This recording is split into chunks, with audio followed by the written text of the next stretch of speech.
This time I'll call the meeting, Marshall City Council, to order with the Pledge of Allegiance. I pledge allegiance to the flag of the United States of America and to the republic for which it stands, one nation under God, indivisible, with liberty and justice for all. I'd like to welcome everyone here this evening. We have an agenda before us. Are there any changes to that agenda? Not, we'll operate under that agenda. We'll move then to agenda item number 3, which would be to consider the approval of the minutes from our last regular council meeting that was held on October 23rd. The council does have the minutes of that meeting in their agenda packet. Are there any corrections that any council member notes? Move approval. Second. Motion by Craig, seconded by Jim to approve the minutes as they have been presented. We'll move to a vote.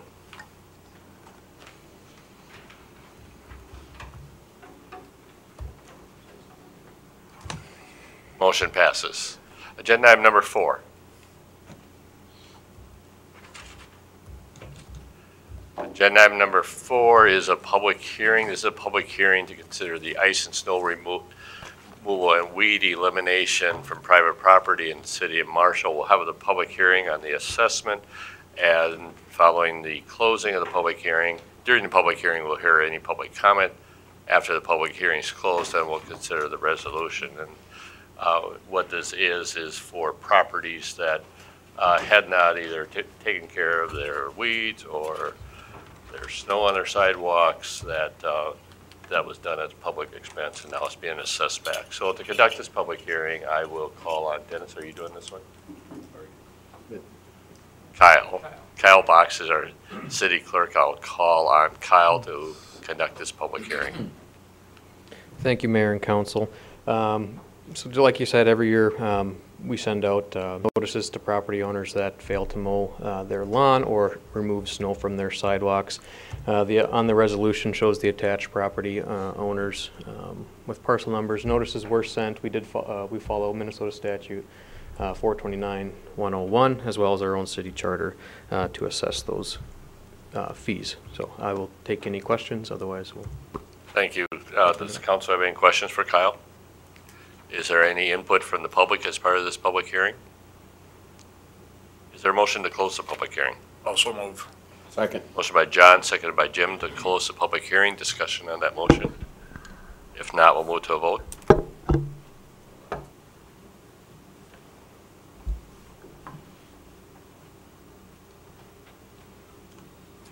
Motion passes. We'll now consider the resolution. Are there any questions about the resolution? I'll move the resolution adopting the assessments. Motion by John, seconded by David. Discussion? If not, we'll move to a vote.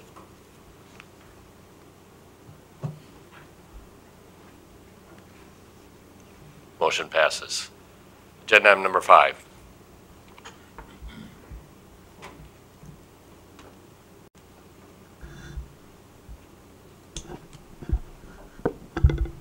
Item number 5, consider the award of bids for a pickup for the surface water department and a pickup for the engineering department.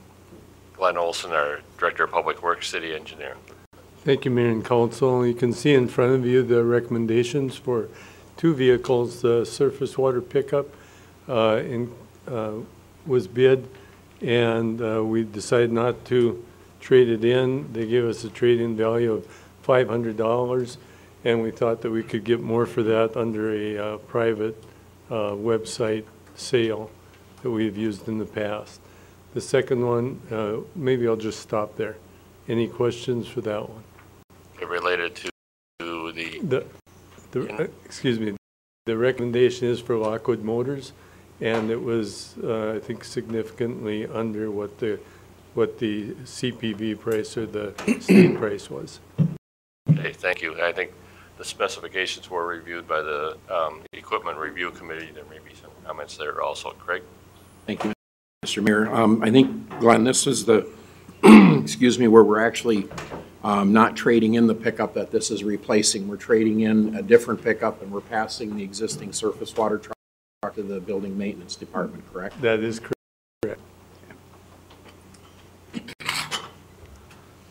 Any other questions? I think in this case, talking about vehicles, you know, I sometimes have issues with vehicles in the city, and I think this is an appropriate use of it because we're getting rid of a vehicle that's 25 years old, that has been wore out. And you know, we used up that 1993 pickup, and it's time for that one to go. So I think this here is a good decision to replace it. I know when we did the vehicle, or when we did the equipment review, it's not on here, but we did remove some stuff off the original bid. We are now going with a smaller pickup with V6. You know, we brought the cost down to these vehicles so they are work trucks. So the public can't say, well, you guys are buying nice trucks for the city. They're good trucks, but they are plain and simple work trucks now. And I think that's a good use of our tax dollars. The other point would be we have received excellent and competitive bids from the local vendors, so. Any other questions? If not, what is the wishes of the council? I would entertain a motion. I'll make a motion. I'll second it. Motion by Jim, seconded by Craig. Discussion? If not, we'll move to a vote. Mr. Mayor, mine is logging in. It was under Aaron Zemer, so it's got to be restarted. Do a voice vote on that. All those in favor of the motion say aye. Aye. Opposed? Motion passes. Then the second item, Glenn? Yes, the second item is a trade-in vehicle through the engineering department. We're actually recommending the same party get the bid. It's Lockwood Motors from Marshall with the trade-in of the existing Ford 250 Super Duty. $7,000 they allowed for the trade-in, and the wastewater, the surface water budget includes the dollar amount and then with the transfer of vehicle. Okay. Questions about this matter? We'll take up the transfer of the $7,500 from the capital fund to the surface water. We'll address that question first. Any questions about that? If not, Make a motion to authorize the transfer of $7,500. Motion by John, is there a second?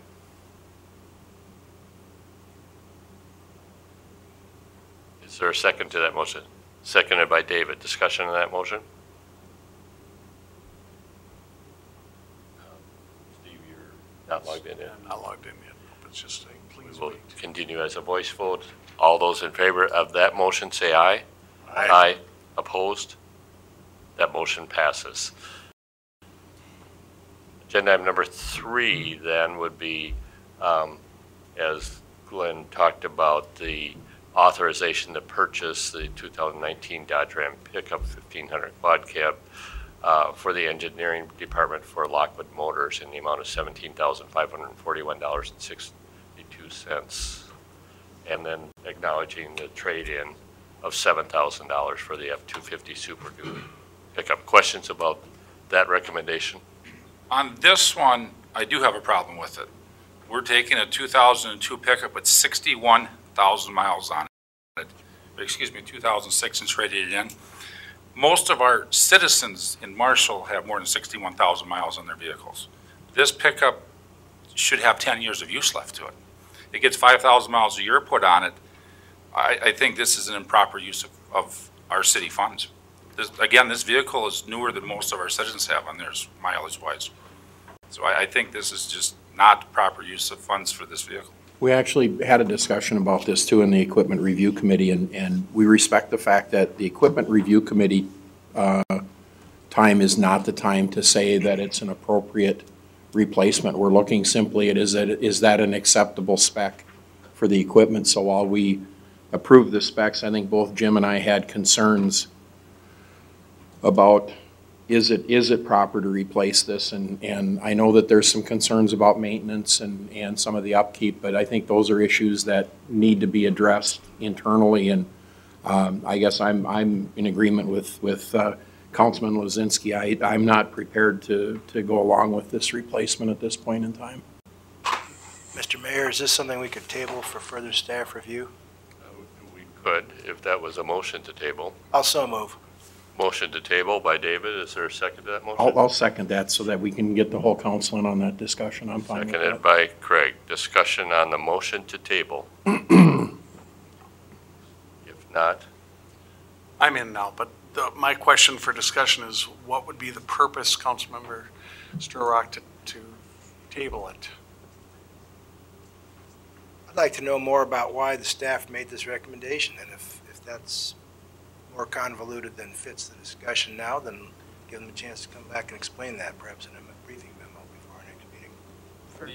The staff here, so why don't we just ask him why his recommendation? I mean, they're sitting here, Jason and Glenn are sitting here. John?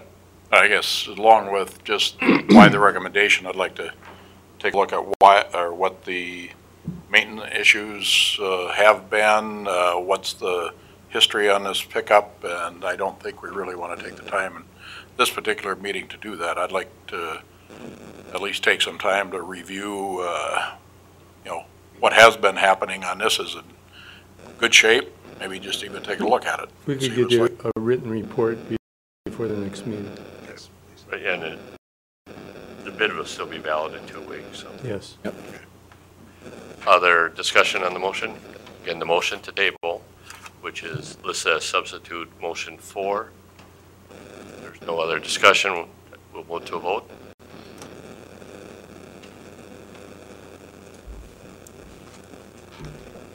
Motion passes. Agenda item number 6.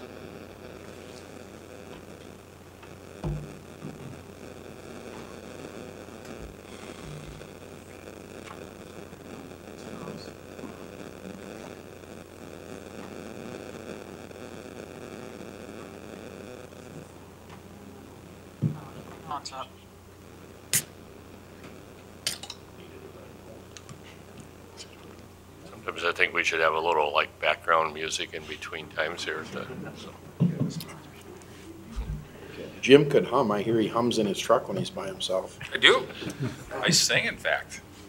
Stay with the home.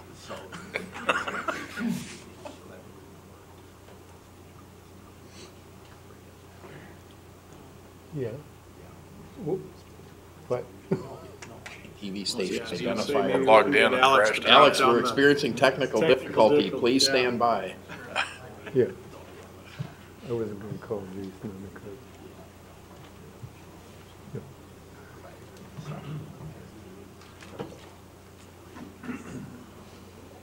There we go. Okay, so, thank you. Agenda item number 6 is a consent agenda, and we have the items up on the screen that are on the consent agenda. They include consideration of the Senior Citizens Commission yearly contract with Marshall Area Senior Commission, Inc., Senior Citizens Incorporated, and Lutheran Social Services for senior dining services.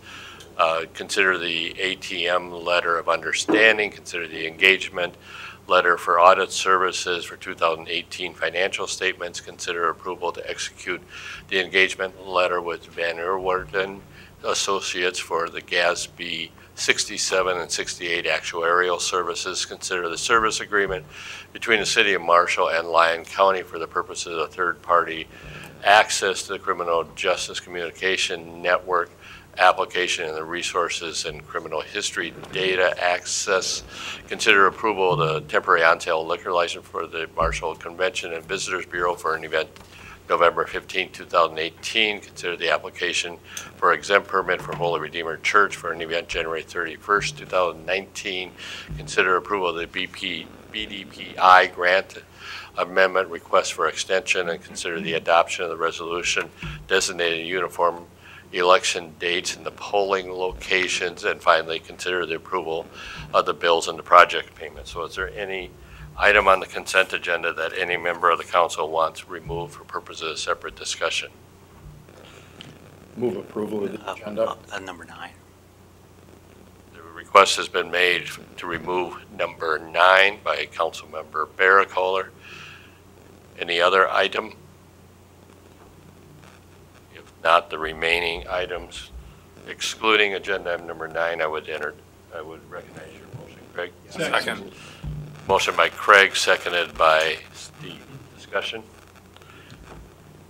If not, we'll move to a vote once Kyle's ready with the. Now we'll move to a vote.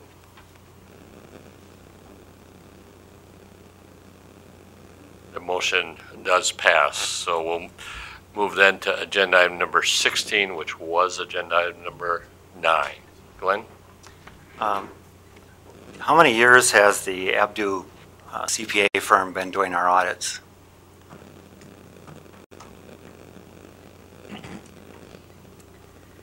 I know for certain after this 2018 it'll be 8 years, but I don't know previous to that. The reason I'm asking is that, we're not required to rotate audit firms, and public companies are not required to either. But public companies are required to rotate engagement partners every 5 years.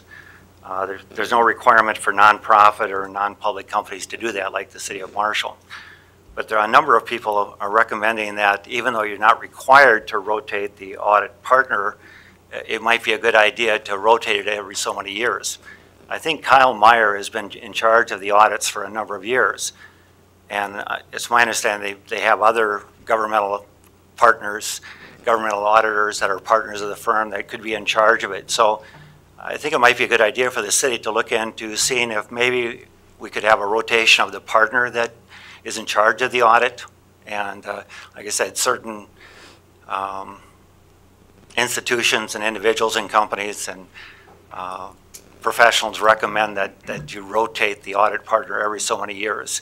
And there's certain advantages to that, and you get a new fresh look at things, and it increases the independence and objectivity. And so I'm wondering if that's something we should maybe look at and talking to the Abdu firm about maybe rotating the partner at this point.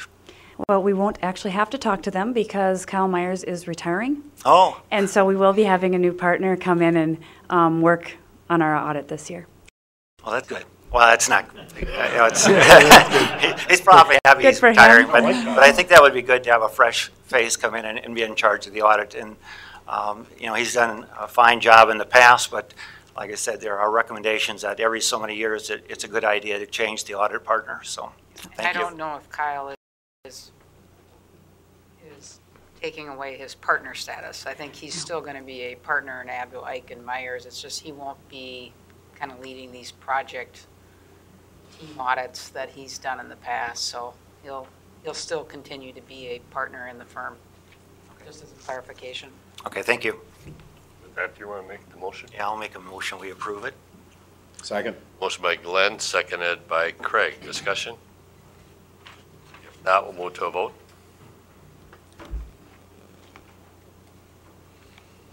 Motion passes. Agenda item number 17. Agenda item number 17 is the Fire Department grant. I'll call up Quentin Brunsvold, the Marshall Fire Chief, to present this. Welcome, Quentin. Thank you, Mayor and Council. A couple of weeks ago, I was here to explain the Otto Bremer Foundation grant and kind of explain how that worked, and this is kind of the fruits of that, along the lines of getting the donation from R&G Construction, and then the $5,000 rest of that come from odds and ends that the fire department raised in order to complete the $40,000 transaction. In your packet, you saw the two quotes from Alex Air and Clary Safety. I'm here to answer any questions if you have on that. It's kind of specialized equipment. It's very difficult to spec it out because of that. We tried the best we could to make it, but our recommendations from Alex Air. Okay. Any questions for Quentin? Just not a question, but I just say thank you for you and others who worked on this for your work on this. So yep, thank you. No problem. Pretty cheap. Cost the city $128 for $48,000, $40,000 of equipment. Very good. If there's no questions for Quentin, I would entertain a motion. I move the recommendation. Second. Motion by Craig, seconded by Jim. Discussion? If not, we'll move to a vote.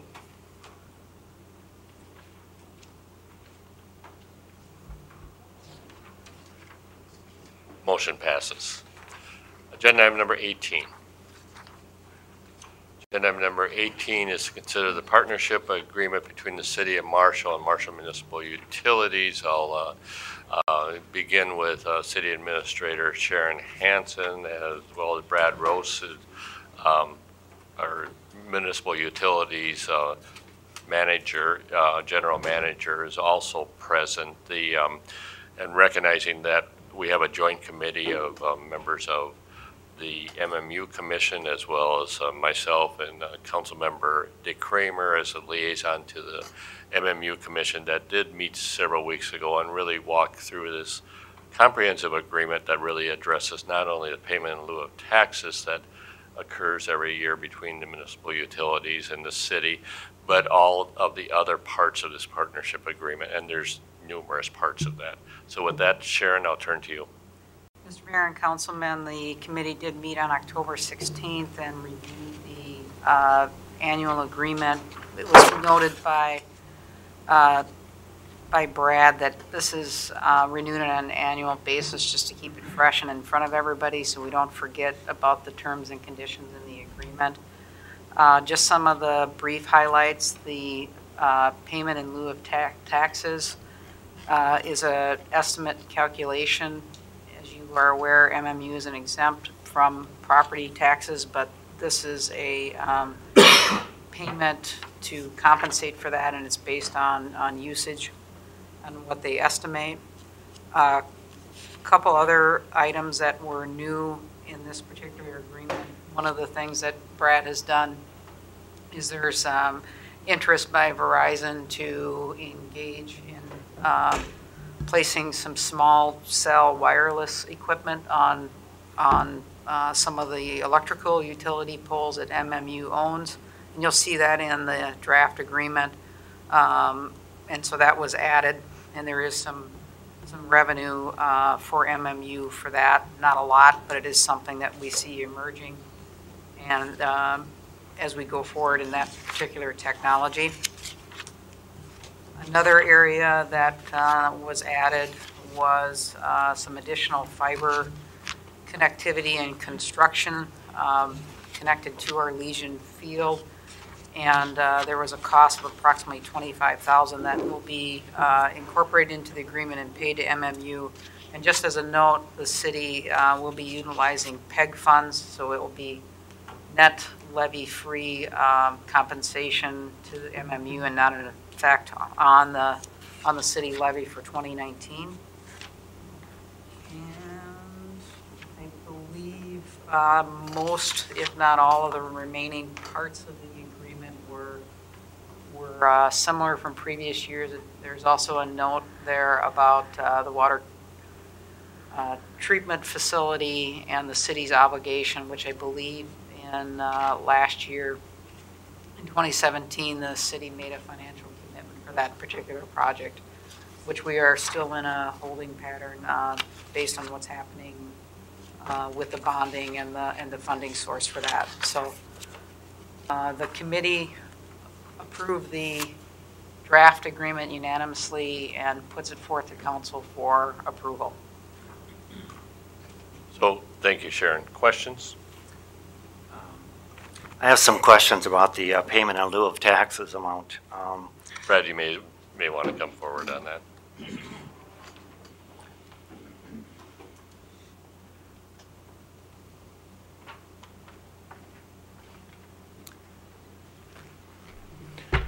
The payment in lieu of taxes is based on a formula that takes into consideration the 5-year rolling average of kilowatt hours for electric sales. Yes. And you know, we're converting to LED lights and so forth, and evidently the consumption of electricity is going down. And as it goes down, the payment in lieu of taxes is going down. And for most of us, our taxes are going up every year, but for MMU, they're going down. And back in 2013, the payment in lieu of taxes was $849,000, and for 2019, that's $819,000. So it's about a $30,000 decrease in payment of lieu of taxes.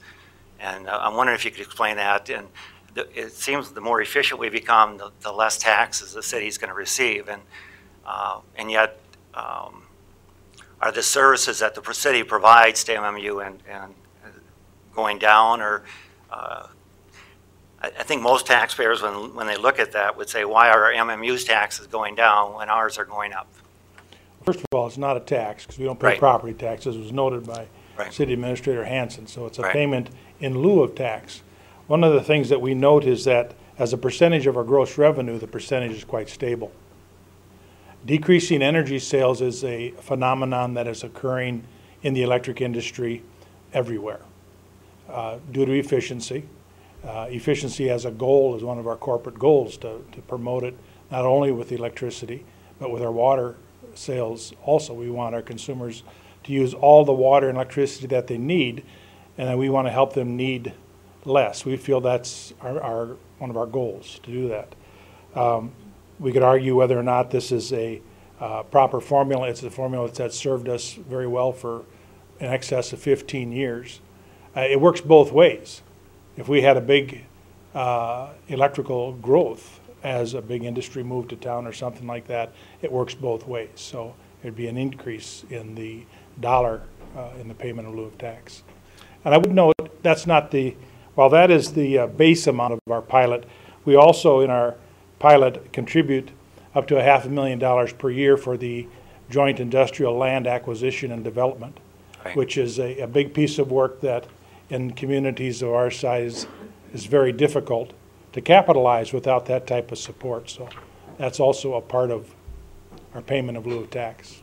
And the other factor, Brad, that it's not only energy efficiency that has affected the total amount of electricity that has been metered out in the community. It also is a factor of, especially 2018 and 2017, there was warmer than normal heating seasons, so your electrical consumption was less. Now, if we have a very cold winter this year, but or very hot summer, that does impact sales. Right. Absolutely. Same with on the water side. We have a drought year, our water sales increase quite a bit. Right, and you're correct. It's not a real estate tax, but it's a payment in lieu of tax. So it's similar to a property tax. And even back in 2013, you were still contributing $500,000. So I'm just looking at the payment in lieu of taxes amount, and what I've seen over the last 5 years or 5 or 6 years is a consistent drop in that.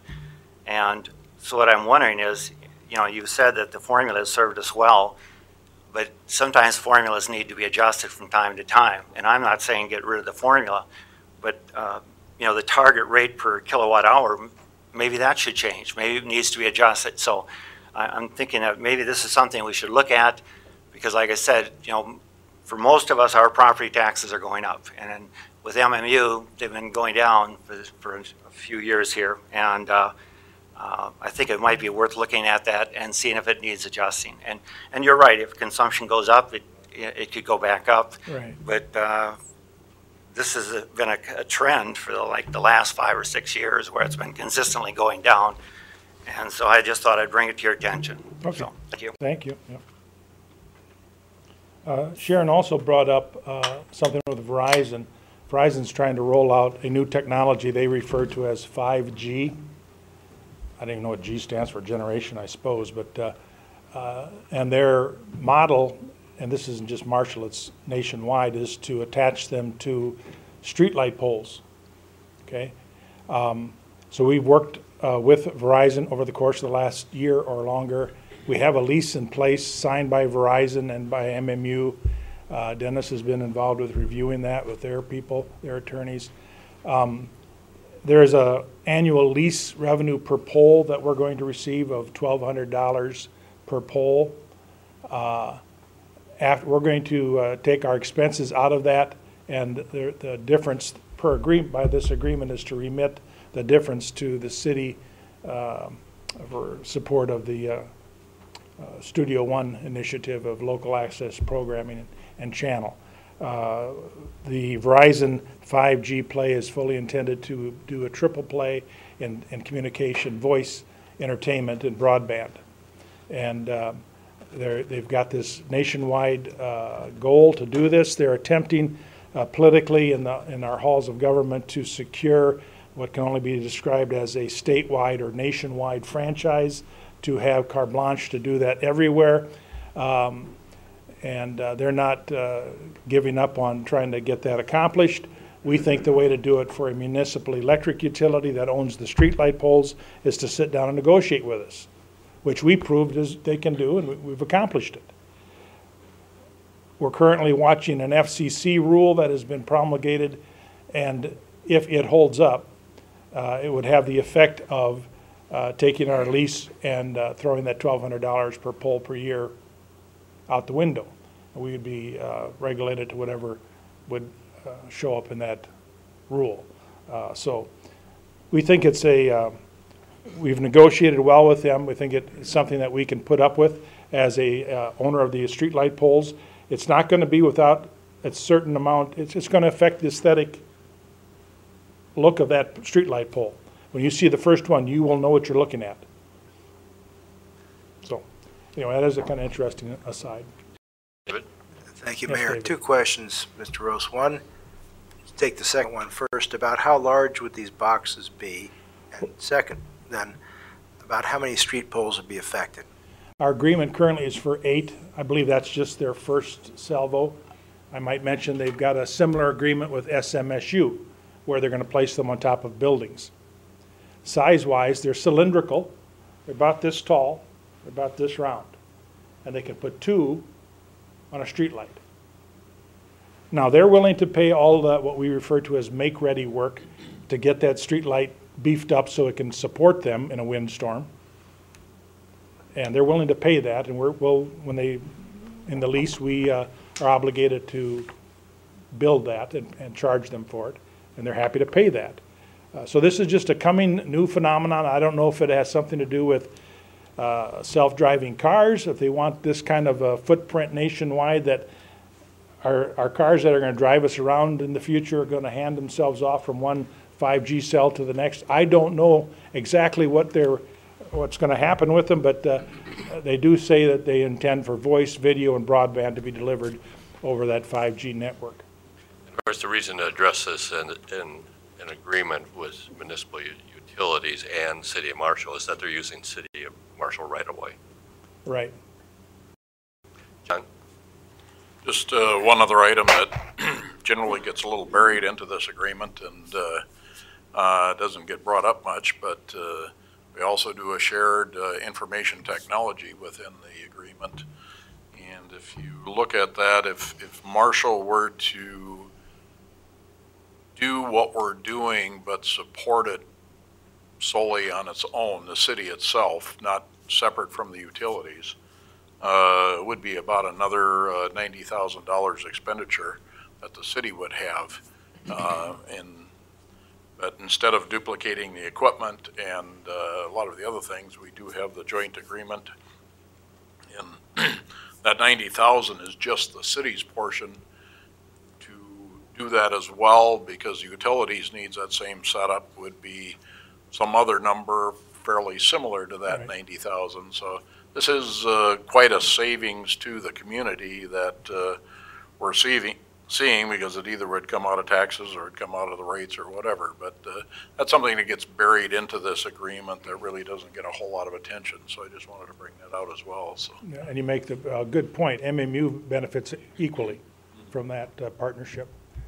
Sharon brought up a fiber connectivity into the Legion Field Park area to Parks and Rec's office and for, I think, the baseball field, so they can do live streaming of baseball games and that type of thing.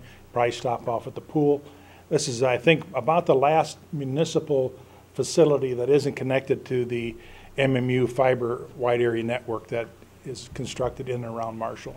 Again, that connects municipal, school, county facilities. Several other parts of this agreement, and John mentioned things that tend to get glossed over because we consider them as routine, but just to rattle through some of those there. This also covers the agreement for street lighting. It covers the readiness to serve for fire protection, so the water and the hydrants are there. It covers the wastewater and surface water management, the billing and the collection. is covered by this agreement. The professional engineering services, where MMU contributes $50,000 to the city for engineering services for our joint projects. And that's just the base amount. I have to say that MMU is very happy to work with Glenn's professional engineering staff of Jason Anderson and Glenn, two great civil engineers. We'd have to go out and hire that from the private sector, and we're happy to work with them on city staff. I think there's an economy of scale there as well, but I think the kind of engineering that they provide for us when we replace water mains or install new water mains is, we're getting a good value there. And it was increased to 65,000. The base is 65, thank you. That's kind of like a retainer, if you will. I think if you looked at the actual dollars they came in for engineering services, it's hundreds of thousands of dollars per year. It's much more than And just a couple other items to mention that haven't been mentioned. There's a coordination of the capital funding, so that there's communication on projects that MMU is planning as well as the city, so there's no doubling up there. And then finally, one other item that hasn't been mentioned is a coordination of our GIS system between the city and MMU, so that the location of everything that is on the street and under the street can be coordinated into one system. That's right. I probably feel like I should talk a little bit about the chloride reduction initiative. Sharon mentioned that currently is, as we try to capitalize that project, we got held up. The bonding that was authorized by the legislature has now been challenged by those that are opposed to that source of funding coming from the Environmental Trust Fund. It probably has effectively prevented the state from bonding, and without that bonding, the grant money is not going to be available that we were attempting to access. What I'm guessing that is going to happen is that it's going to roll into the new legislative year. With the new state government, they're going to have to consider funding that point source implementation grant program through the ways they used to always fund it, through the state general fund. And so that'll probably have to be discussed by the governor and the legislature in this coming session. We'll be watching that very closely. We're very disappointed that the program did not have the chance to bond, even though it was legislatively authorized, but that's the politics of it. The project is fully designed. The designs are approved by the Minnesota Department of Health. We are authorized to go to bid by our commission if and when the bond money becomes available. So I guess in every way you can think of it, that project's on hold. Any other questions for either Brad or Sharon about the agreement? Steve? The only question I have, Mr. Roos, is again going to that Verizon deal. Is there any implications? I'm sure Verizon's going to do it, then Sprint and AT&T are going to want to do it too. Yeah. Are they going to? I mean, it's not; those poles aren't going to be able to hold 3 repeaters for each company. No, it'll be first come, first served. First come, first served. Yeah, okay. I fully expect at least AT&T is going to do the same thing. And if they prove that this business model of deploying this type of wireless communication is successful from a business point of view, it'll be copied other places. Thank you. I just note that it seems to me that with this kind of technology, the life span of it seems to be fairly short before the next best thing comes along. And who knows? In 10 years, it'll probably be constructing all that electronic stuff inside the pole originally. So It'll be that big. yeah, it'll be that big. Any other questions? Okay. If not, you have the agreement before you. Make a motion to approve the 2019 agreement with MMU in the city of Marshall. Second.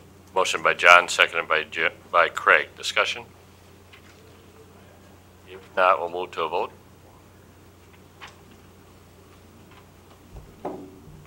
Motion passes. Agenda item number 19. Agenda item number 19 is the hotel tax abatement request. To start this off, Tara Onken, Economic Development Director. Tara? And Tara, you had a handout also. Yep, I had a handout, so we'll be going through that. Thank you, first off, for having me here tonight to speak to you guys. We're here tonight to talk about potential hotel development at the Red Baron Arena site. So I talk about that site in general, as there's a couple different parcels that can be developed on there. We will be talking about one specific site or parcel in specific that'll be shown a map of later so everybody knows. But first of all, I'll just talk in a little bit of generalities about the history of, let's see if this will work, maybe. Next slide, please. Here we go, I'll get it. Of the conversations that we've had with past developers, because it's not new to the council. I know before my time, or before I started in Marshall, there was a Marriott deal that was proposed to city council that required city council participation on some level. I'm not really sure, you know, the exact mechanics of that deal or the details of that deal, but that deal obviously did not come to fruition for many reasons. Most of them I don't know, but I know that was kind of in the master plan with parking, and that's one of the reasons why we have a shortage of parking out there, is because that hotel that we were thinking at the time didn't get built.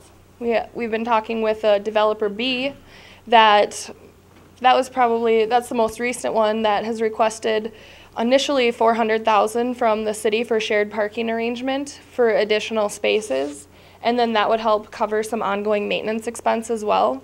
So we did a little bit of research on that. As you know, that has not been requested to City Council. We've figured out that there'd be a number of added layers of complexity due to it being considered a business subsidy under that criteria. So with that and the existing landowner, property owner being firm on their price, it made the gap of the project too significant to overcome. That deal was discussed with the mayor and city administrator, but that did not come forward to council for a couple of those reasons. There's another developer, C, that has showed some initial interest. This one would still be, you know, in the very early stages. They have an investor model. Their time frame is unknown. All we know is they've asked us some information, but we really don't know how serious they are. I would say it's a long shot at best at this time. One of the things I've just thought about over and over again is with this hotel development, you know, the Red Baron Arena has been out there for a couple of years now, and if a private sector was to take care of this solely on their own without any participation, it would have been done already. So we have a request before us tonight that he will be making a request later. Before we get to that point, I wanted to just touch base on the opportunity zone and how that would affect any potential hotel development out near the Red Baron. So if you look at, I'm gonna try how to figure out this pointer. Maybe it doesn't work. No. There it is. The Red Baron Arena is here. And the opportunity zone encompasses that whole development out there. And then it also shows Commerce Park, so I just wanted to point that out. But anyways, the opportunity zone, I won't get into the details of that because today we talked about it for 2 hours, and yeah, we won't do that now. But basically, it's designated at the federal level to help incentivize investments in some of these lower income census tracts. And so it's interesting that actually the Mall of America falls into an opportunity zone census tract. So it doesn't necessarily mean it's, you know, these blighted areas, but they're census tracts for a reason, and the federal level designated these census tracts to help encourage development in these areas, and the Red Baron Arena site falls into that location. With that, I will turn it over to Jacob Fall. He is the chair of the Sports Commission and has been involved with a lot of different research and hotel development work. So I'll turn it to Jacob. This is the laser, and this is the go forward. Yeah. All right. Thanks. Council, Mayor, how are we doing? Before launching into a survey that we did over the summer, I just kind of want to talk about the Red Baron and a little bit of the history and backstory. You guys remember why it was built, the hockey facility? Jim? Yes. It was built as the event center, not a hockey facility. Yeah. Yeah. What are the other reasons? Heads and beds. Heads and beds. All right. We're working with the Minnesota Amateur Sports organization. these facilities are built all around Minnesota, and particularly to drive economic engine, right? To be an economic engine for the community, to bring money in and be a resource for us, not only for just hockey, but sports in general, events, other things to bring people into Marshall and to help out the community. So that's the really reason why the facility was built along that whole area around the high school.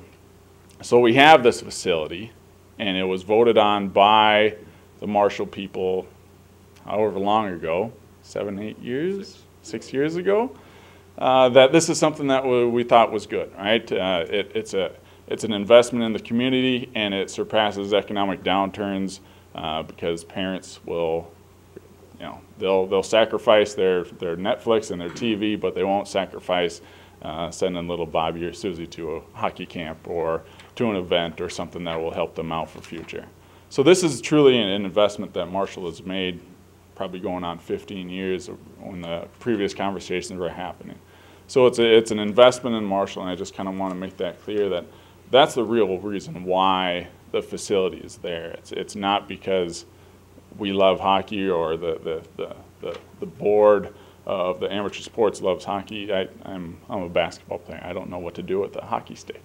I wouldn't know the first thing about getting on ice. But it's a need of the community, and so we come back to that need, right, of community assessment and what does our community need to take that next step, right? This is an investment. It wasn't a field of dreams where you make it and everything comes to us, right? As Tara said, if we can rely on the private sector, it would have already been built, it would have been up, and our plan would have come to fruition, what we promised the community years and years ago. It would have already been built, and there would be other areas or other restaurants and all the kind of things that we had imagined in that master plan would already be there. It's not. So what's the next step? What's the next investment that we really have to make? And we didn't want to just anecdotally say that, but really have a survey to point to and ask the right questions to our community of, all right, what's a hotel? What kind of hotel? What kind of partners do we want to attract? What's the meeting space that we might need? And we went through this executives survey and this summary, and a few things that I'll point out. Not a whole lot, as you can go through it in detail. But the biggest one right here is 88% of the respondents would hold meetings of 100 people or less.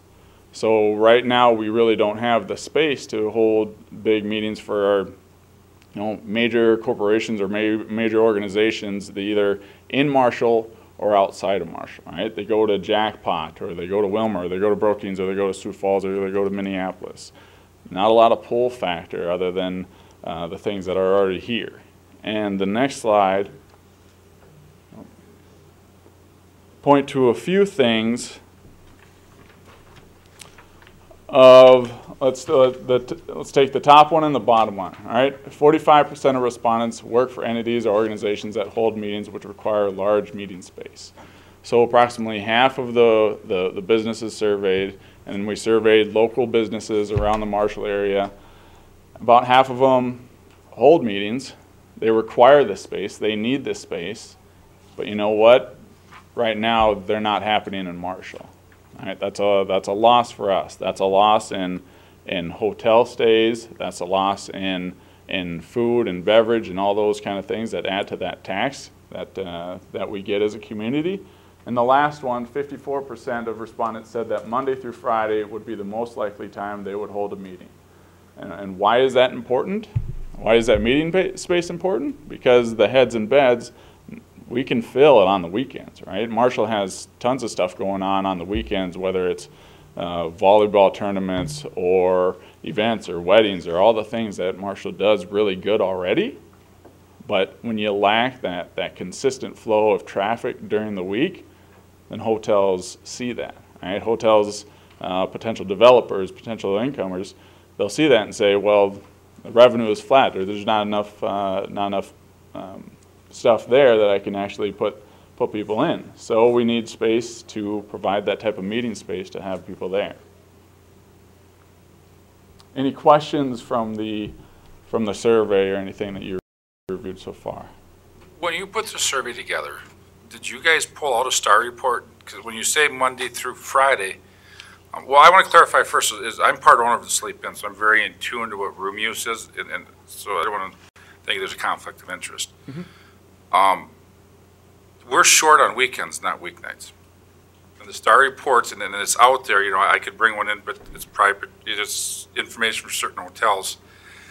That's a report that should get included into this, because, I mean, I'm not disagreeing that something needs to be done with our rooms, but some of this information on these responses aren't quite accurate to what actually is going on in Marshall. And it's the Star report needs to get included into this, because it's Mondays through Thursdays, the rooms are full in Marshall. There's no problem filling them. Sure. And the Star report might be good, Jim? It would be very good, and it's something that I don't know, I know the copy I have is just in tune to our sleep, and it gives out stuff that we don't want floating out there, but there's a generic one out there that the EDA should, you know, you should get a hold, you point it to somebody. Board's working on it. We've been looking into it. We're just trying to budget it right now. Okay, because that would really help out on a lot of these numbers. Yeah. The fact finding and having the facts, right, not just anecdotal, is the biggest key, because we didn't want to put information in front of you that is inaccurate. At the same time, we want to get information of what the community is saying, right? What do the community needs, and where will they put their money?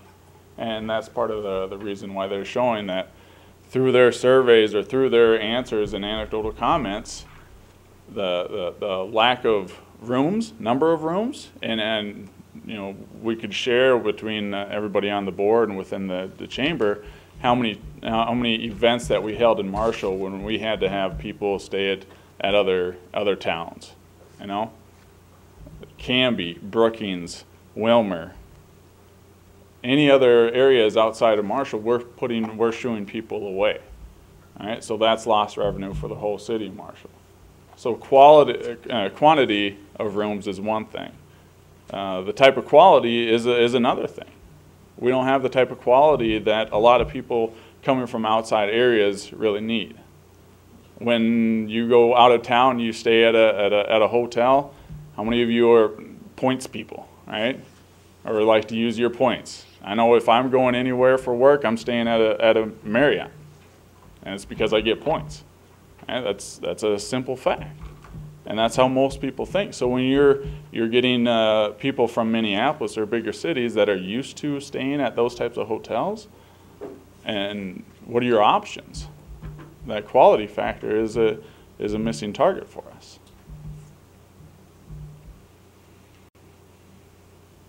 So if nothing else, I'll invite Shailesh up, and he can kind of talk about his experience and his developments, as he's had multiple developments in the Sioux Falls area, Rochester, Minnesota, and he can dig into details.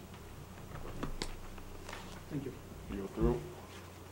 That one's to the next one. There you go.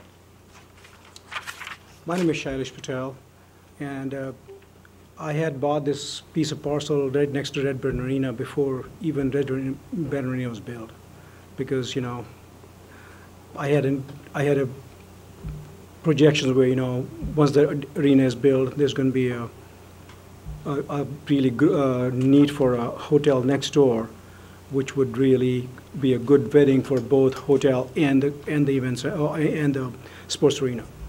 But there were things that were said that time. There was a talk about building convention center, you know, and the Red Barn Arena, and also a hotel, everything together, and you know, that went away, and then that's basically have not pulled the plug on this one, because, you know, and Marshall is a small town. It's not of the interstate where, you know, people you tap into people who are passing by, like Sioux Falls taps into people who are traveling to Rapid City or going to Fargo or heading down to Oklahoma or whatever. We get a lot of traffic which kind of taps into Sioux Falls, because there's a lot of traffic which is going by and which is technically not coming to Sioux Falls, but we get that benefit because we're on the way. Marshall becomes a destination where, you know, you have to come to Marshall to be in Marshall. And so that makes it a very special case. So we need to create reasons for people to come to Marshall.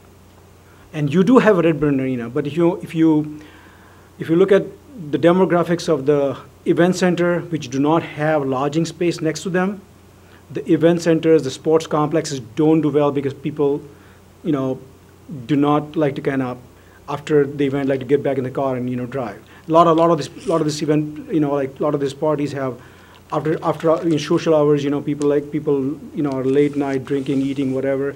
They do not want to get back in the car and, drive back to their hotels away from the center. They want to just walk to their hotels. So that's why you see event centers, sports complex, always at night, almost all across the United States, will have a lodging facility right next to it, which Marshall does not.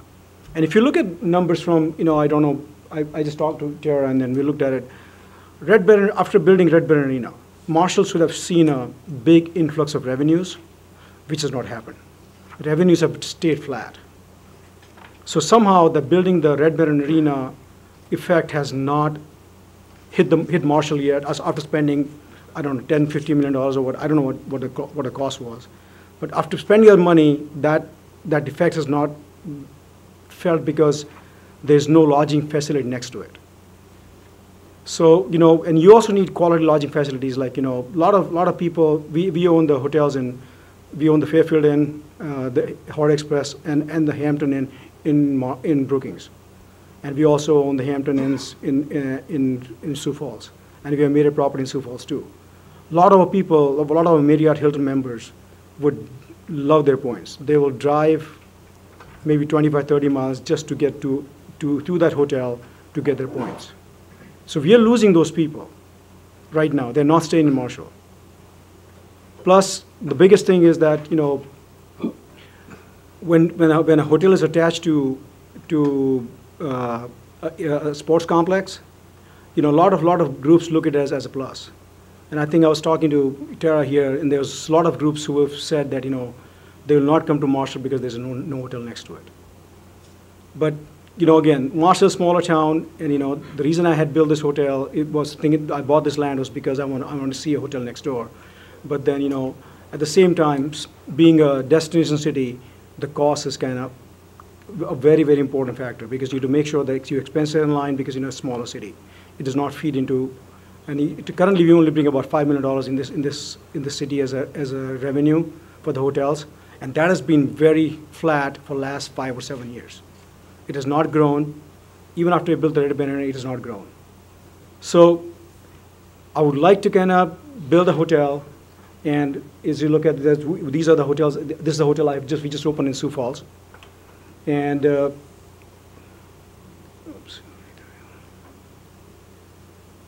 we just opened this in July of 2017. And this is the rendering of the hotel we did for Marshall, which is going to sit right next to, which is going to be connected to the Red Baron Arena. This was done in 2013, before the arena was opened. And we did this rendering with the city architect who was doing the Red Baron Arena, and my architect got together and they were doing this. This is the model is going to be doing, and then it's going to get connected to Red Baron Arena. So this is the hotel in Sioux Falls, the pool, and we also have a meeting room. There's a business center, guest rooms.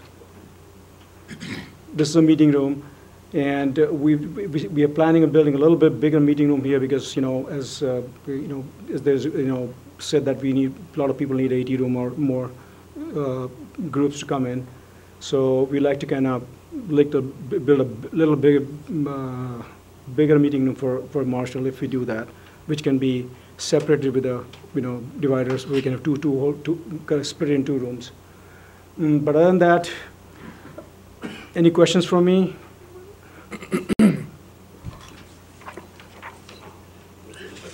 Well,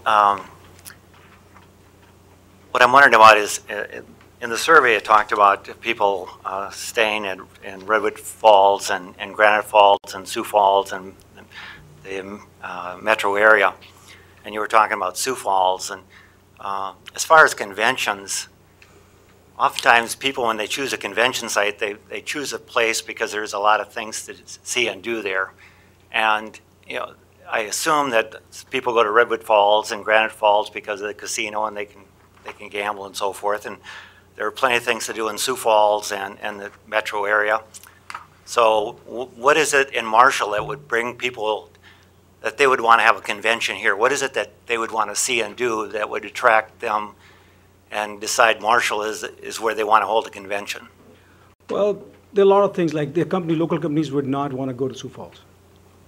If you're in a neighborhood here, you don't want to go to Sioux Falls and host a meeting because your company's here. So you want to hold a meeting here. Plus, again, all the people who are living in this area, if they want to host a wedding, they want to go to Sioux Falls and host a wedding, they want to do it here.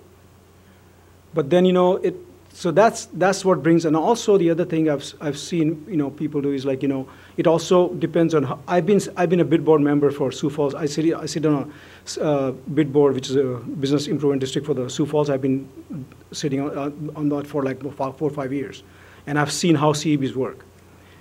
If you have a facility and a hotel next door, it is a lot easier for your CVBs and your economic people to sell, because they can bring meetings from outside of town, because and again at that point in time they'll come and visit your city and say, what do you got to offer? And sometimes when people come to Marshall, they come for a meeting or 2-a-day meeting or whatever, and they go home. Then there's in the evening they would like to see some good restaurants and stuff like that to come in. But again, it's chicken egg theory. When you have a sports complex sitting by itself, and we build a hotel next door, suddenly you have kind of brought in 2 anchors, which attracts other people. Now suddenly a restaurant's looking and saying, well, this is a great opportunity for me to build a restaurant here, because now we got a hotel and we got a sports complex. So suddenly somebody looks at it and say, okay, like I'm going to build a restaurant, and slowly the whole development starts. So I think hotel and basically a sports complex or event centers are really good vetting, and it becomes a very good attracting point for a lot of people. And if overall, maybe I've seen, Tiara has showed me some numbers for some of the cities where they had an event center, but did not have a hotel next door. And the next year when the hotel opened up, the numbers changed. I think that number, Tiara, do we have? Yeah, it's next. Can you come and help me with that? Yep.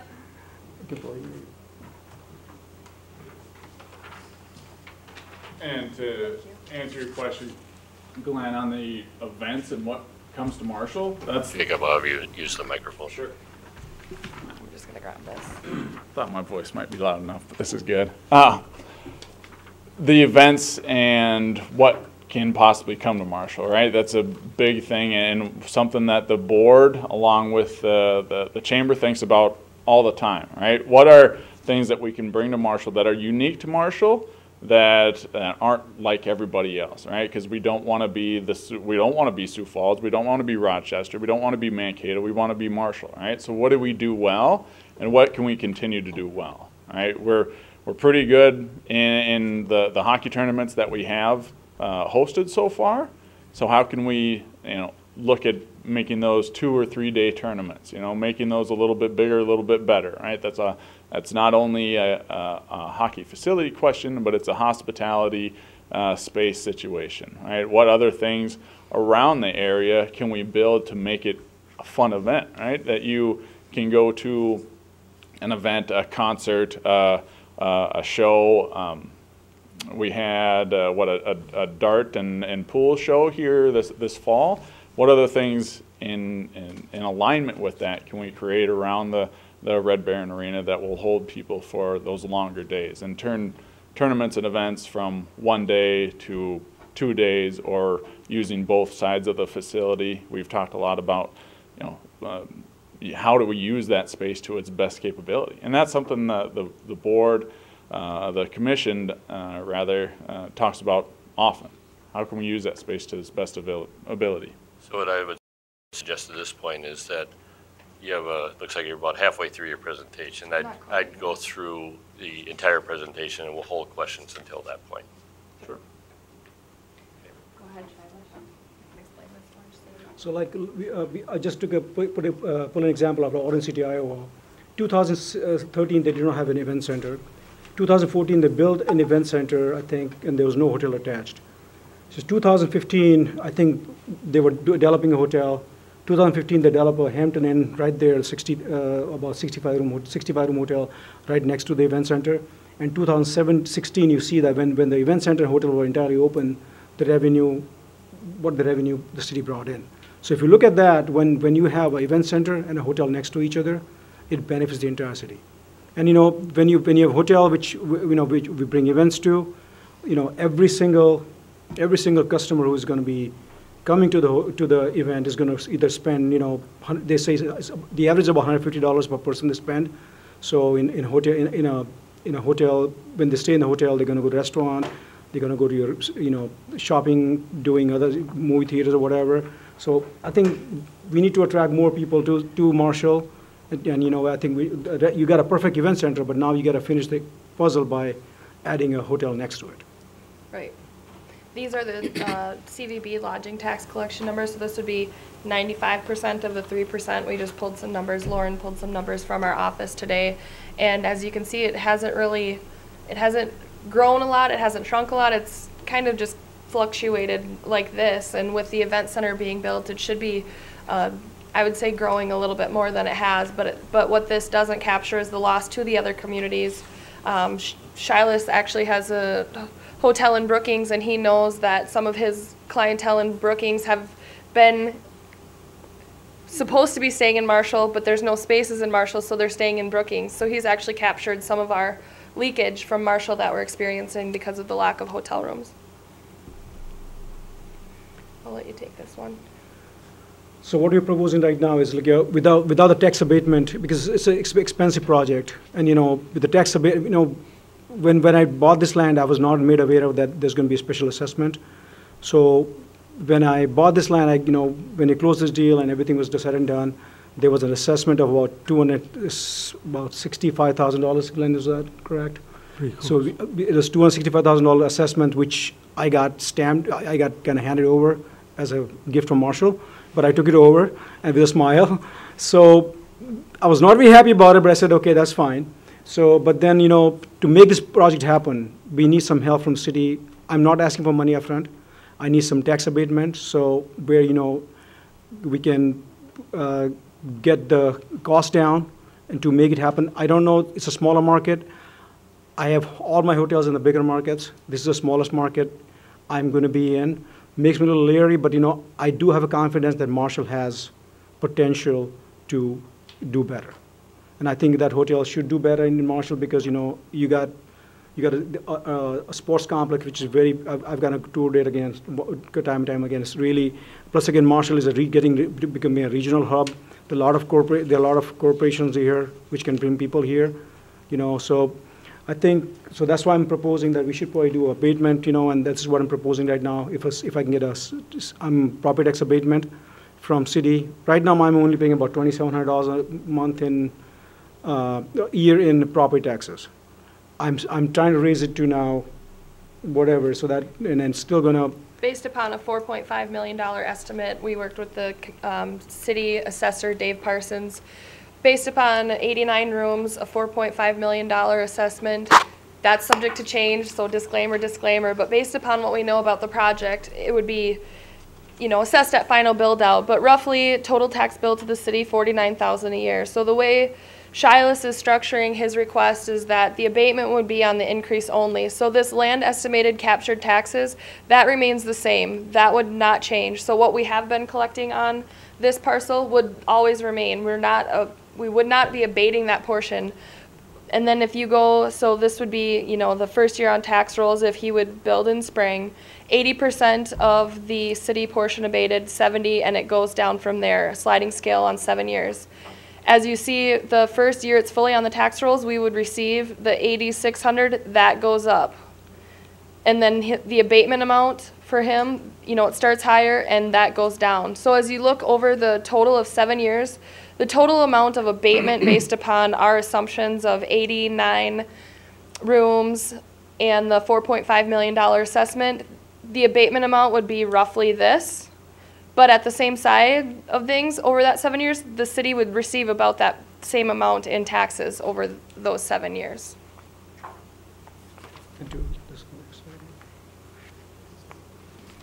So how, the 107, that abatement which you're going to give me has a really good side effect, I'll say, which is going to be creating about, the first year alone we'll have 25 jobs which you're planning on creating. About $306,000 annual payroll, which is going to be another plus from Marshall. based on revenue of 1.5 million, just that's a very conservative estimate, about $45,000 in just a lodging, 3% lodging tax alone will be generated. And about 2.23 million in extra spending, because each guest who kind of stays in a hotel room will then go out in the community and spend this extra amount of money. So that's what, from national averages, we know when average hotel guest spends about X amount of dollars a year when they are staying in a hotel room. 150,000 in Minnesota sales tax, 24,000 additional tax for tax revenue for school, and so total was about $2.8 million in the first year alone.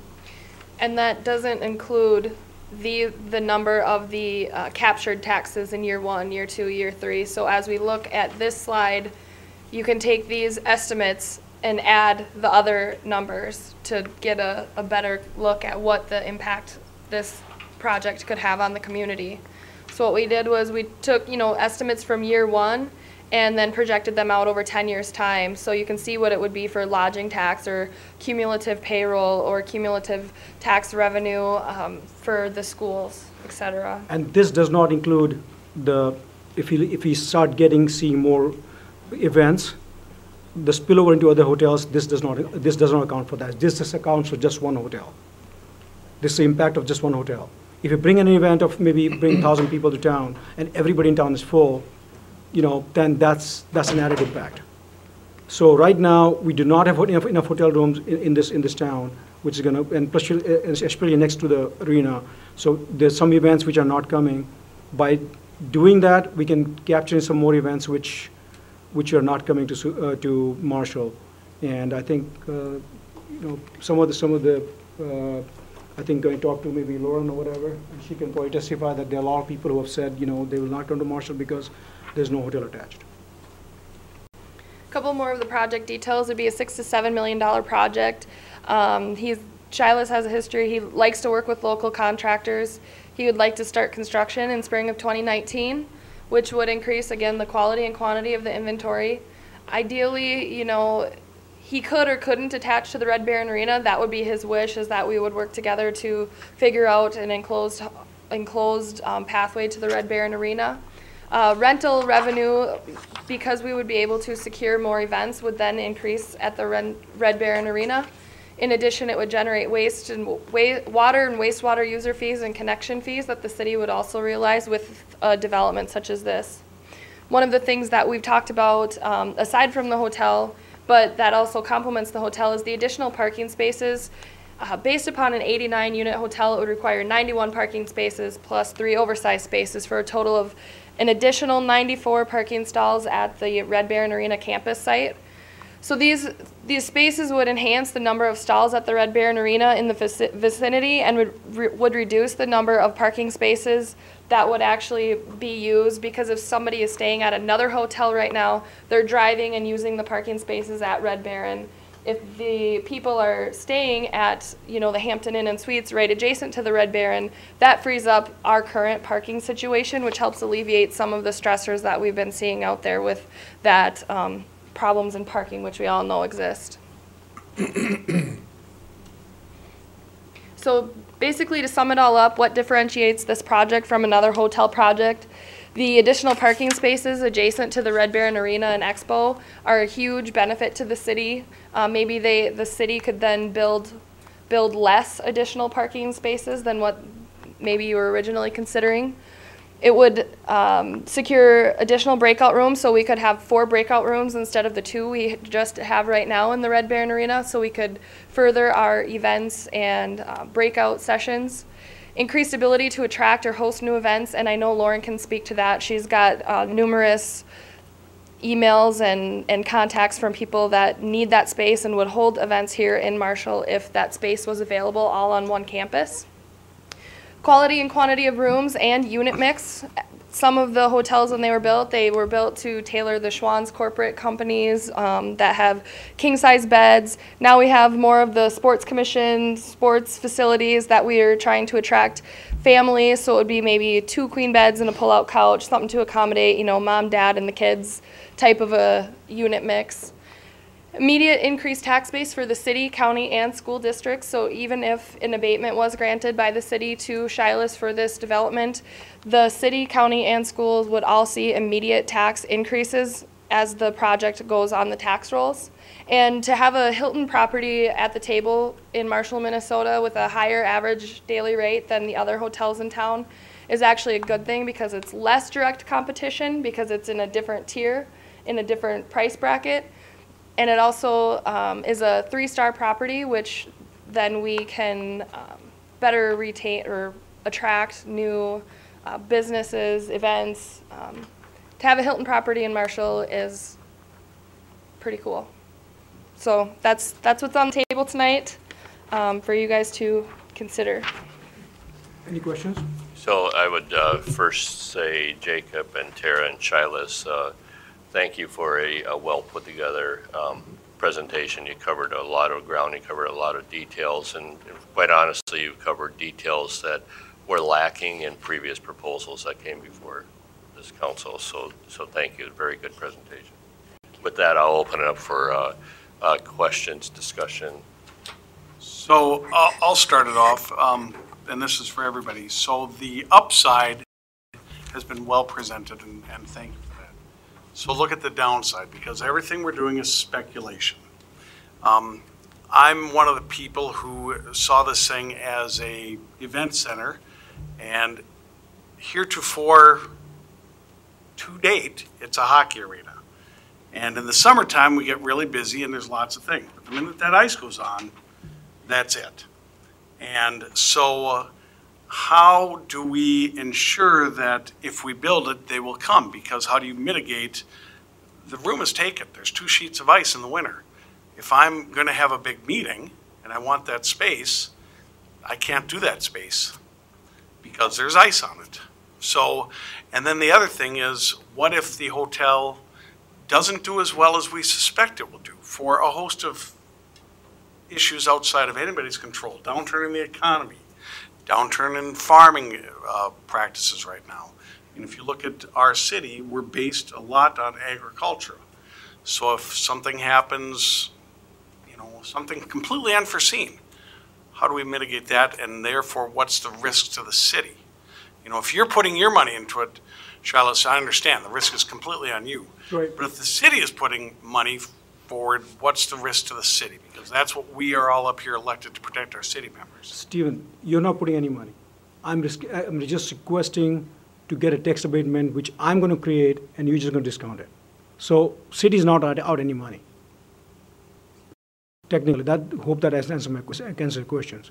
If the way I see this at the life of the 7 years of the abatement cycle, we're going to gain $172,000 short of the $6,100 a year that we're currently getting. Yes. So take that off, and it basically puts us at what, about $130,000 of increase, and then the full increase on year 8 on out.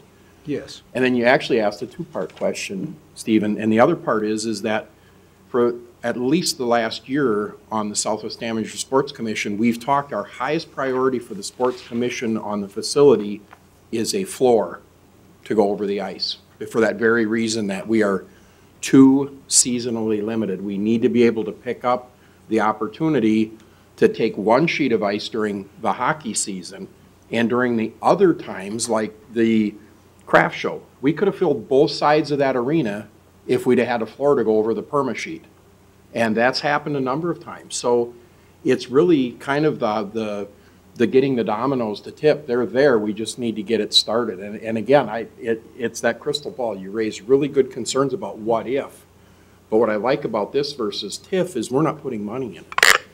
And the other thing that I would say is that when we look at the need for quality rooms, it's not just building one. It's bringing the whole, it's lifting the tide to lift all the ships.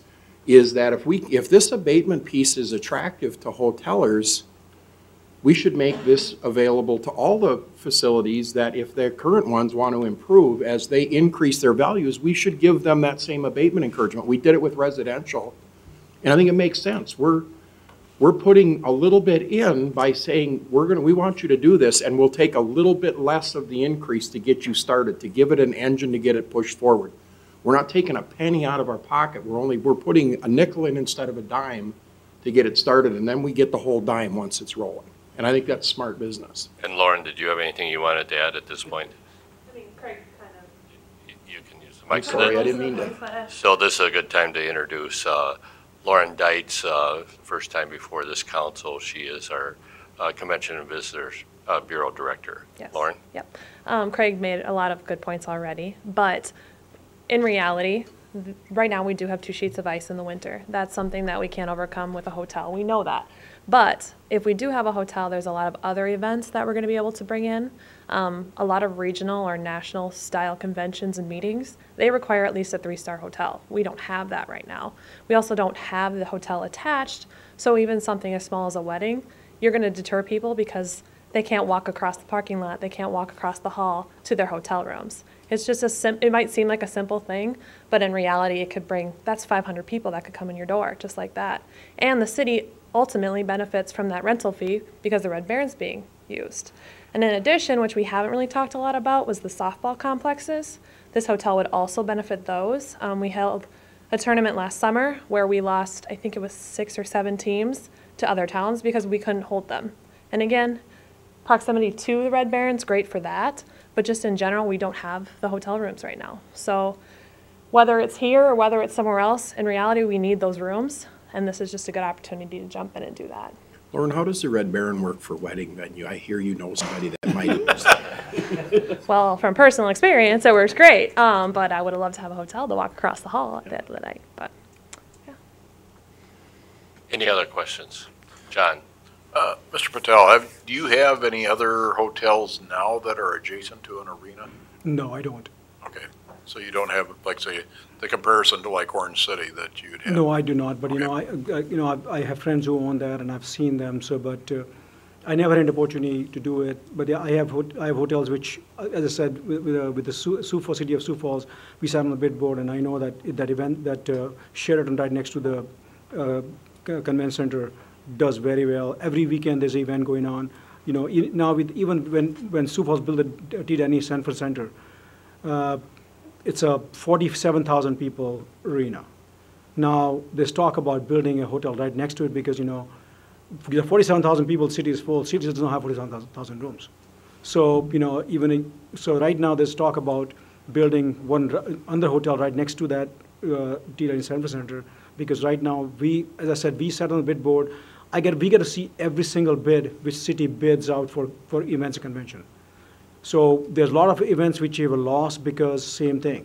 Because city of Sioux Falls, we tried to bring in, you know, firemen's convention, and, you know, they said the city does not have hotel rooms right next to convention center, so we will not come to Sioux Falls. But again, that's a problem of their scale.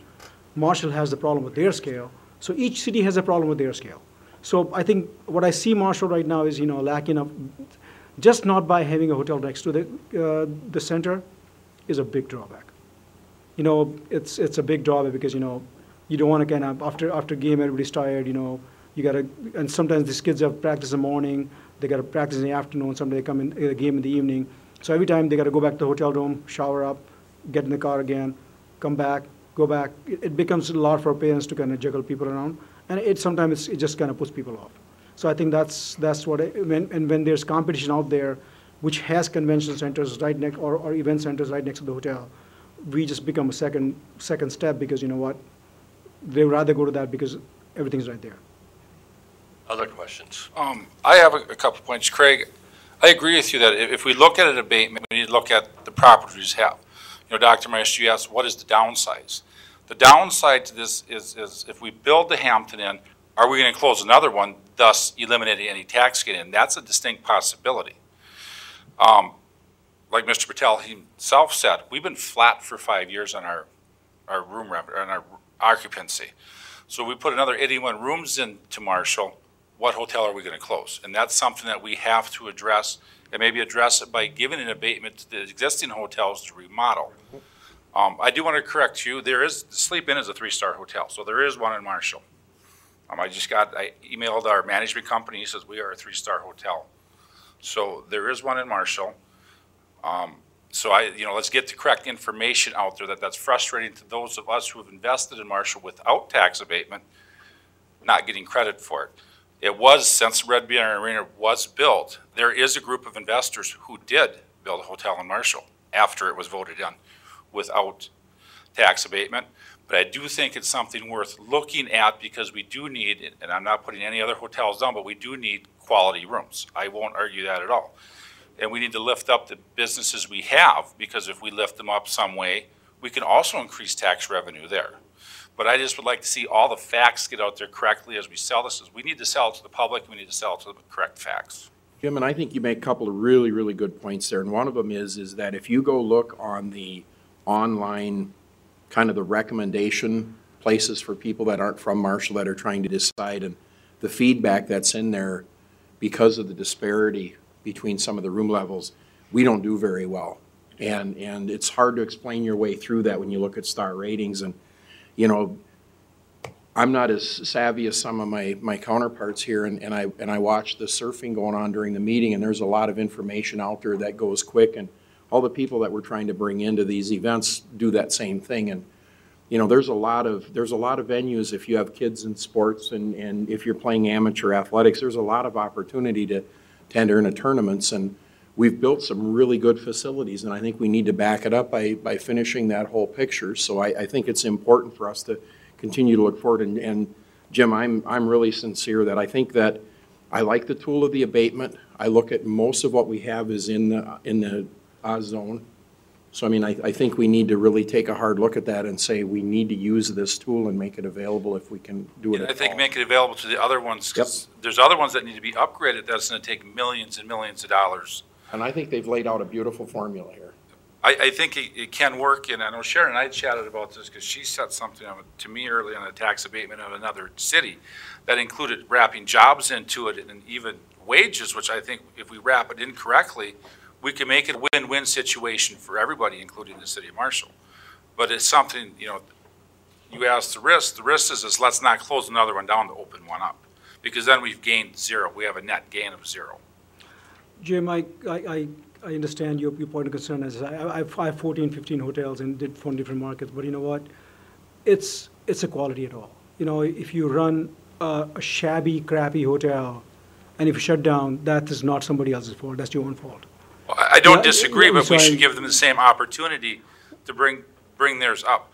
And I'll use an example. I visited with my banker, and everybody knows I bank with a gentleman down in Sioux Falls. And he's told me he's had buyers approach somebody to buy a hotel here in town, and they backed off because it's going to take too much money to fix up, and the city's not willing to help them, is what their response was. So I think we need to put that out there, because we have, and we can use a new quality. You know, I'm not arguing that, but we need to fix up what we also work on what we have. John? Okay, you know, let's get back maybe to the point of all of this. You know, I think you've done a very good presentation. You presented a lot of facts, but I look at what the recommendation is to direct the EDA to review and provide a recommendation to the council. And so I think that's probably what we're getting down to is, do we want to proceed on? And it sounds to me like we want to get additional information and start doing the review and put some real facts together that, you know, maybe put some meat on this. Whether we do or don't is not the question tonight. It's whether we evaluate it.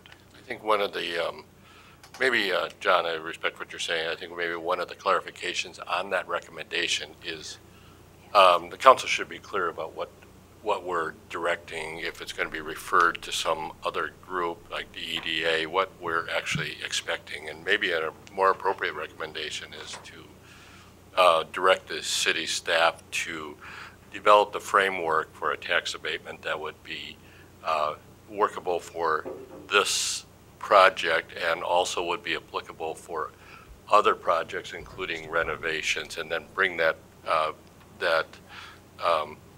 agreement back before the council. Kyle, are you writing this down? Because that's my motion. Mayor, I'll second that. Okay, motion by Craig, seconded by David. Sorry. That's okay. Discussion on that motion. Just on the motion, or are we still talking about what's going on? Well, the discussion's on the motion, but but it's relevant to the presentation. I also want to draw your attention to the fact that, I have a hotel in Sioux Falls. I just built the Hampton Inn in Sioux Falls on South Side, and I did not get a penny from Sioux Falls, City of Sioux Falls, or any abatement. But we did, as a bid board, create a special bid for the Hilton Garden downtown, right downtown on the river, because that was one of the areas where City of Sioux Falls wanted to see some development and enhance, their facilities or whatever.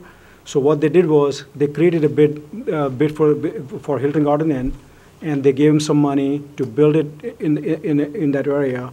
And you know what? I didn't have a problem with that because I'm building in a more prominent part of the city where, I'm getting a hospital across the street or whatever.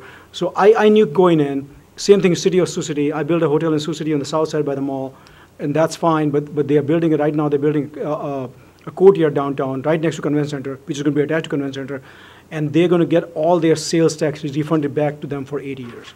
Now that's a lot of money. Plus, they also got parking lot from the parking lot. There's a big parking lot the city owned.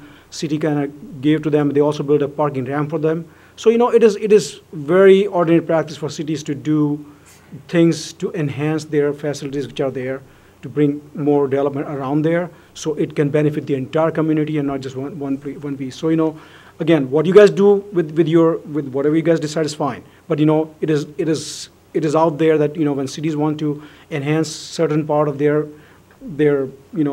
area or facilities, they do things out of the box, and which other facilities don't get. And again, that is I'm just kind of giving the information to you, so that you can make a decision.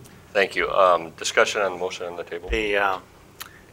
We're talking about this topic because you would like an abatement from the city of Marshall. You would like some financial assistance, and to my knowledge, other hotel owners in town have not been recently asking for assistance.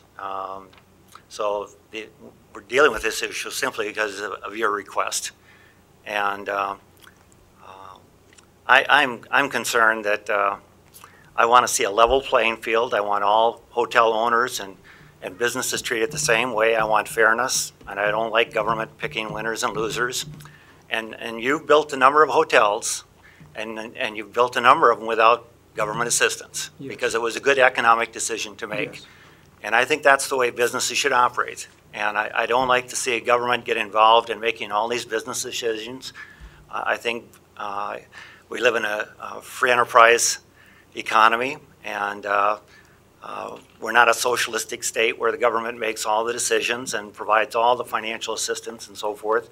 And I have real concerns when government starts handing out subsidies to certain companies, and for that reason, I would not support this. Other discussion on the motion on the table. I think I agree with you, Craig, and I agree with the motion. I think we should have the city look into it, see what kind of framework we can come up with. I think it should encompass a remodeling clause. I believe that was in the motion too. So I think it's something that's good to look at.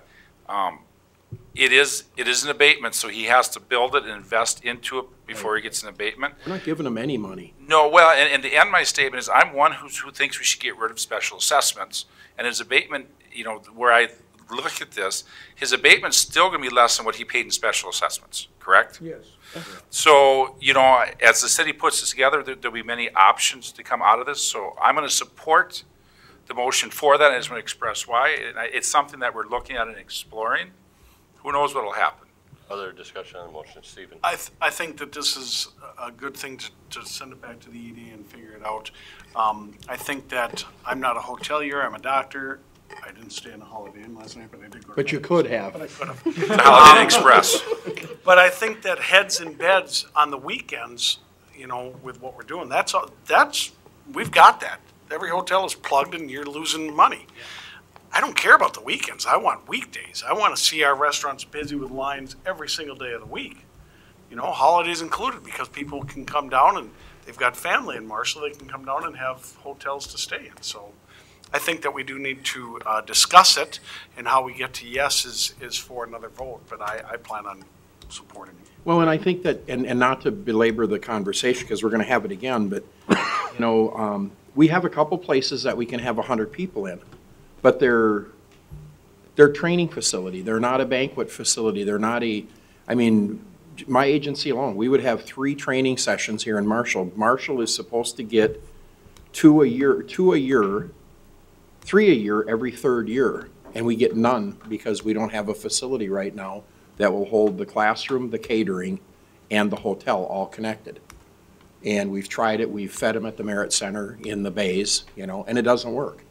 And so, and I know that we're just one little small bean in that survey that Jacob brought forward. And so when I look at that, that's the Monday through Friday piece. You're right, we sell the hell out of the weekends, but we don't do very good during the week, and we need to fix that. Other discussion on the motion?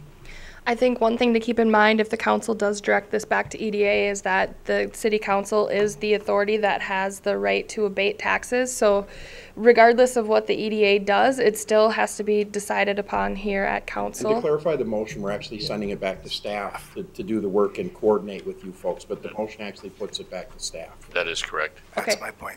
Okay, perfect. Any other discussion on the motion? Call the question. If there's no other discussion, I'm not going to recognize that, so we don't have to. Yeah, we don't have if there's no other discussion, we'll move to a vote.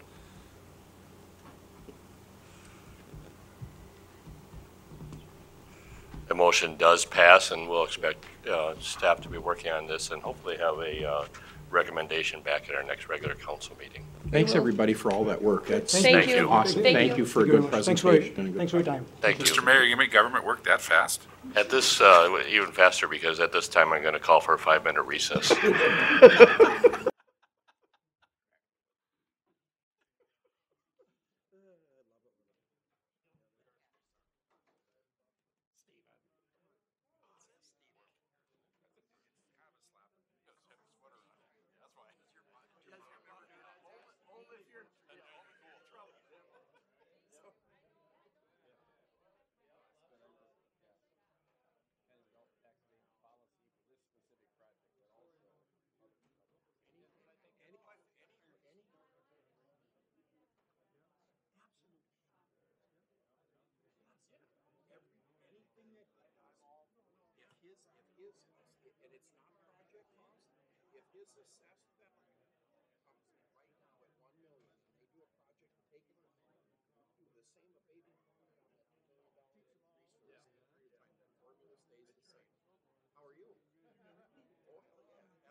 necessarily on a wooden block. Or other surfaces as help.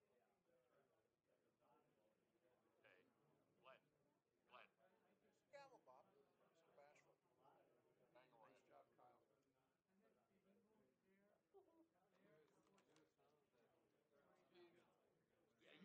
Nice job, Kyle. Okay, we'll call the meeting back to order. You're right. Yeah, the hours would be quite a lot. Yeah.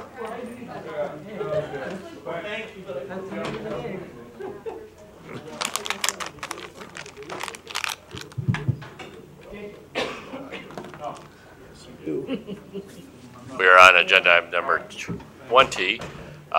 This is to consider the contract for deed between Nakamas Enterprises LLP and the city of Marshall. The request is for an extension. Kyle, are you presenting this or Dennis?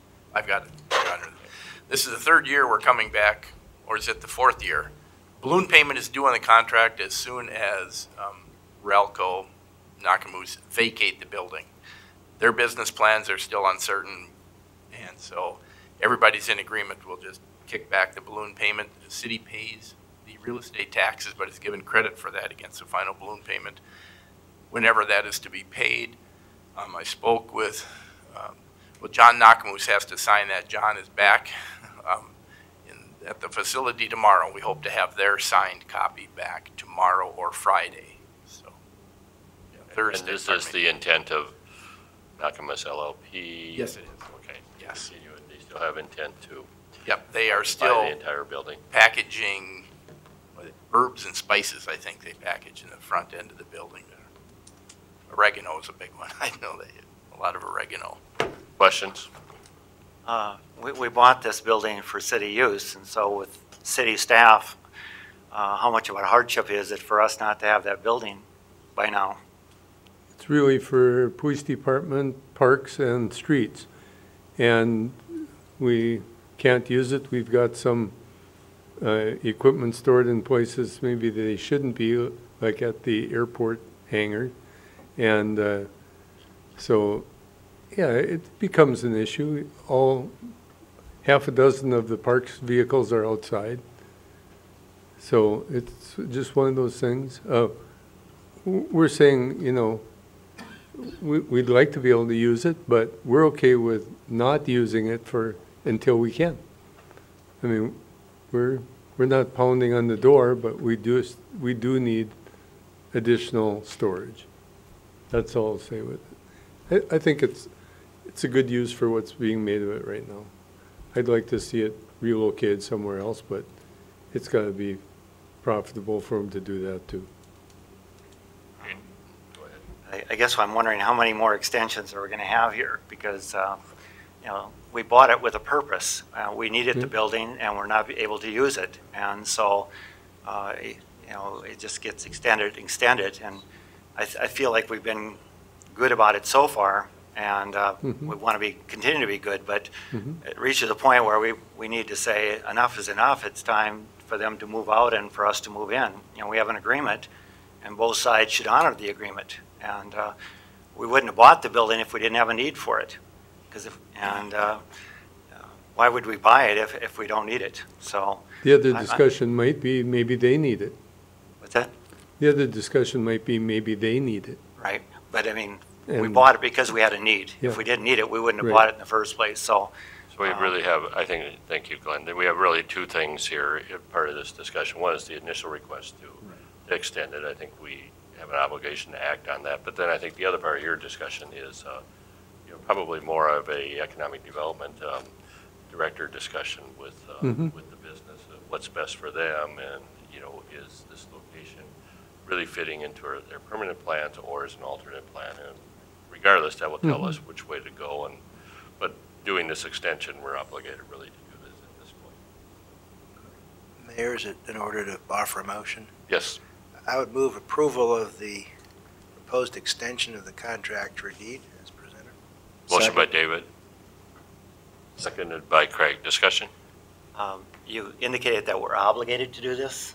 I mean, No, it's before us. I mean, we should make a decision. Right. But we're not obligated to approve it. Right. We're doing it because we want to be friendly toward Neighbor businesses policy, in this. And this is a good business for the city of Marshall. We really appreciate that they're in the city of Marshall, and we want to help them as much as we can. Again, my concern is that we just, eventually we got to get an end to this because we can't keep extending it. And so. Did Relco approach us about the building, or did we approach Relco? This was done before, 3 years ago, it had been before my time on the council. It was, yeah, it was actually part of the Sansegard proposal development, and they did approach us, and they. To purchase the building. Yeah. Yeah, yes. It was for relocation. Other discussion on the motion? The only thing I would say is I would, if we approve this, I hope it's the last one. I'm not going to, personally, I won't vote for another extension because I think we've given them plenty of time to find another location. It's time to move on. And the city needed the building or we wouldn't have bought it, and it's time to move the city property into that building. And on that, I guess if they, and Jim and I were at the same time, so if they approach the city to buy it as part of the Sansegard, they were obviously motivated to sell for something, and so if they still need it, why'd they sell it? Well, I think that's the discussion that probably Tara needs to have. I mean, obviously, there may be something in their business model that may have changed too. Yeah. Okay, with that, I'll move us to a vote.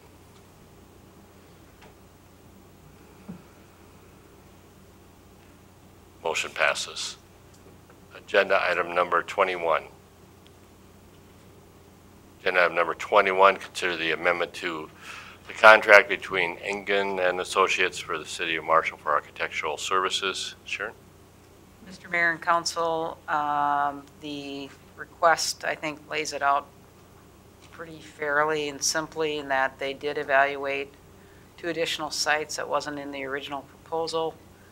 And we did add the complexity of the adjacent hotel property, which meant originally they were starting without that property present, and then we went back to them and said, we may stay within the footprint of City Hall. And the additional work for that would be $5,000. So the request is to approve the amendment to the contract in the amount of $5,000 in addition. Questions for Sharon? I do have a question. As we move forward with this, how is the process on the hotel project coming? It's complex, and it's complex because there's a legal obligation that we have to fulfill, and the legal obligation to reduce any liability from the city into the general interest of the public. We have to be really careful in how we proceed, and that has slowed us a little bit. So I'll blame the lawyers for this one that slowed us down. But we need them. We need them in this process Because the as well. lawyers doing their jobs, right?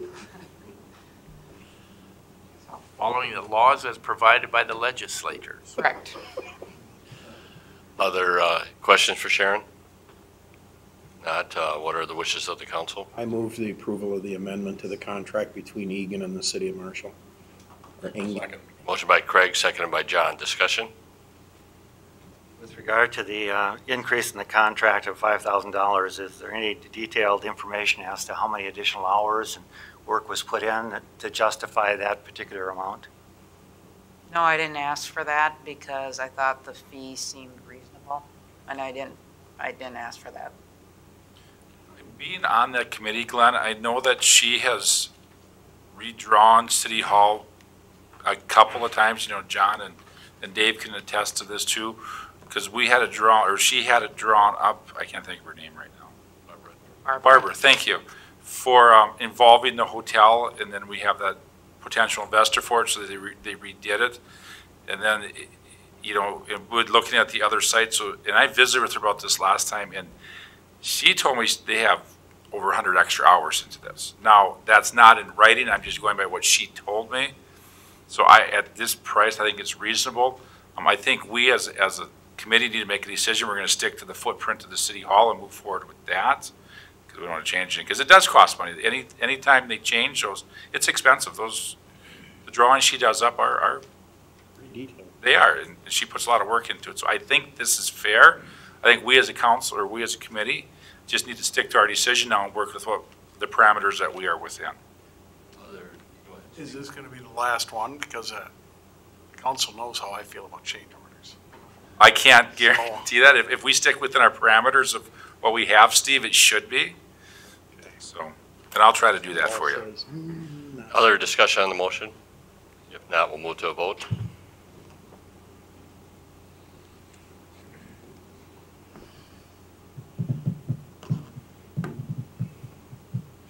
Motion passes. Agenda item number 22. Agenda item number 22 is the bituminous surfacing project in various streets. We have a final change order to consider, as well as the acknowledgement of the final pay request. You have the details about the recommendations here. Anything to add, Glenn? No, nothing to add, thanks. And seeing everybody just loves change orders on this one, I have a whole different philosophy on that, because I think documents need to be living. And I will move the recommendation to approve this change order, since it's the final accounts on everything that's involved. And it looks like it's a decrease. It's a decrease. For the record, I'll second the decrease. I thought maybe you'd like this one. Motion by John, seconded by Steve, for change order number 1 with Dunnick, which results in a contract decrease of $5,361.96, as well as acknowledgement of the final pay request. Any discussion on the motion? If not, we'll move to a vote. Motion passes. Agenda item number 23. Agenda item number 23, Commerce Industrial Park, Michigan Road Improvement Project. Consider change order number 2 with Midwest Contract LLC. This is for a time extension only. Anything else to add? No, it's really precipitated from the July 3rd storm, and then storms in August and September really delayed dirt work at the site. We shouldn't need the time all the way to the requested time extension, but you never know in the spring either. There's quite a few things to clean up and seed, and there's certain windows of opportunity for proper seeding. We're right now going through a process of getting the amount that we can farm lease again. So we'll be putting together new farm leases for spring, and then we'll just go from there as far as potential developers or development goes. So recommend the completion day extension. I'll make that motion. Motion by Jim. Second. Seconded by John. Discussion? So the late date of July 12th, that's because of seeding and other things you're saying? Is it possible to have dual extension dates where the road is one date and the landscaping is other dates or something? It just seems like July 12th is a long time into the future here for as far as road construction and stuff and street construction. We could make them separate dates, but we don't see at this time any necessity to. We don't have anyone pounding on the door to utilize that roadway. So I think we'll be just fine. If in fact someone does need to have access to a specific lot, we can get that to them on very short order. Yeah, and we would do that. Are the businesses located along those streets or street aware of this extension? No, the city is the sole owner.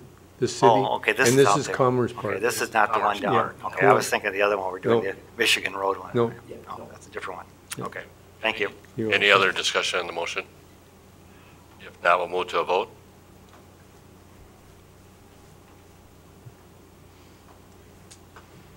Motion passes. Agenda item number 24.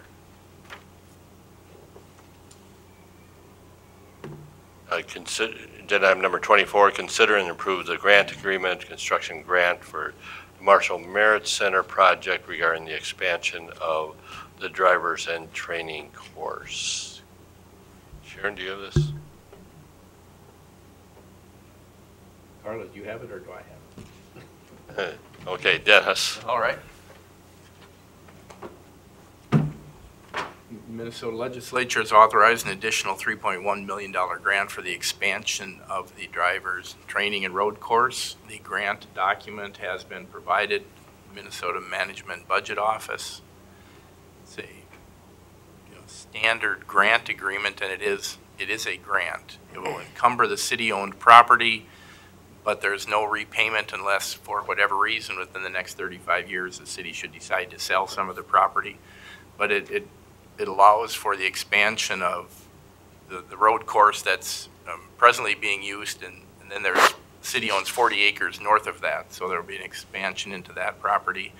And we've also allowed for some expansion of a parking facility at the existing Merit Center, if necessary. So it would be the recommendation to approve the grant agreement.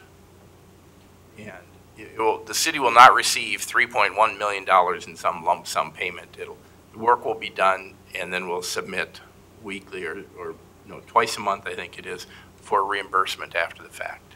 So I was actually doing some cleaning in my office this past week and ran across the original grant agreement from the late 1990s, which was a grant of $1 million. It actually came to the Southwest Regional Development Commission, and then they awarded it to the city of Marshall. So it was even, it was more complicated in the original, but that was the start of the Merit Center.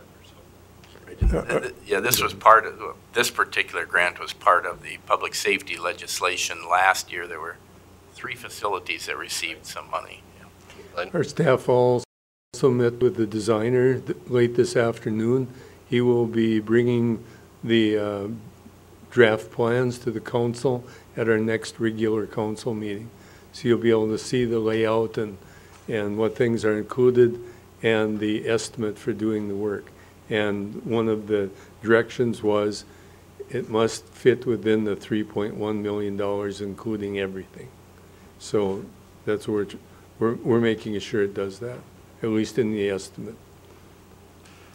So I would entertain a motion to enter into this grant agreement for $3.1 million. I second. Motion by Craig, seconded by Jim. Discussion? With regard to the $3.1 million and the 35-year requirement, is that prorated where? Yes. So that if it were 30 years from now, it wouldn't be the full 3.1? No, it would be the, this a prorated amount? Prorated portion, correct. Okay, thank you. Any other discussion? If not, we'll move to a vote.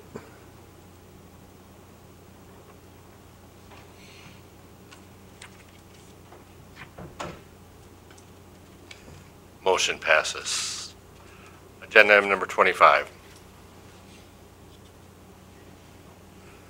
Agenda item number 25, consider the approval of the resolution of support for the city of Marshall in support of the Small Cities Development Program.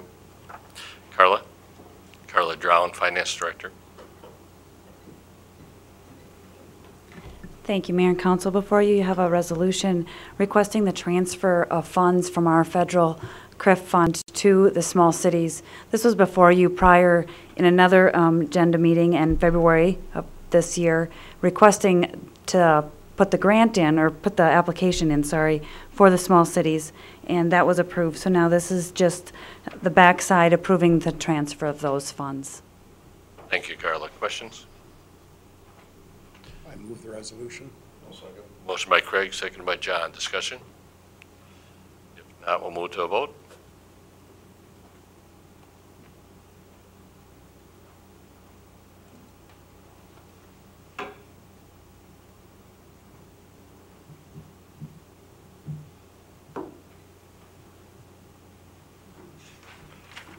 Motion passes. We'll note that 1 abstention. Agenda item number 26.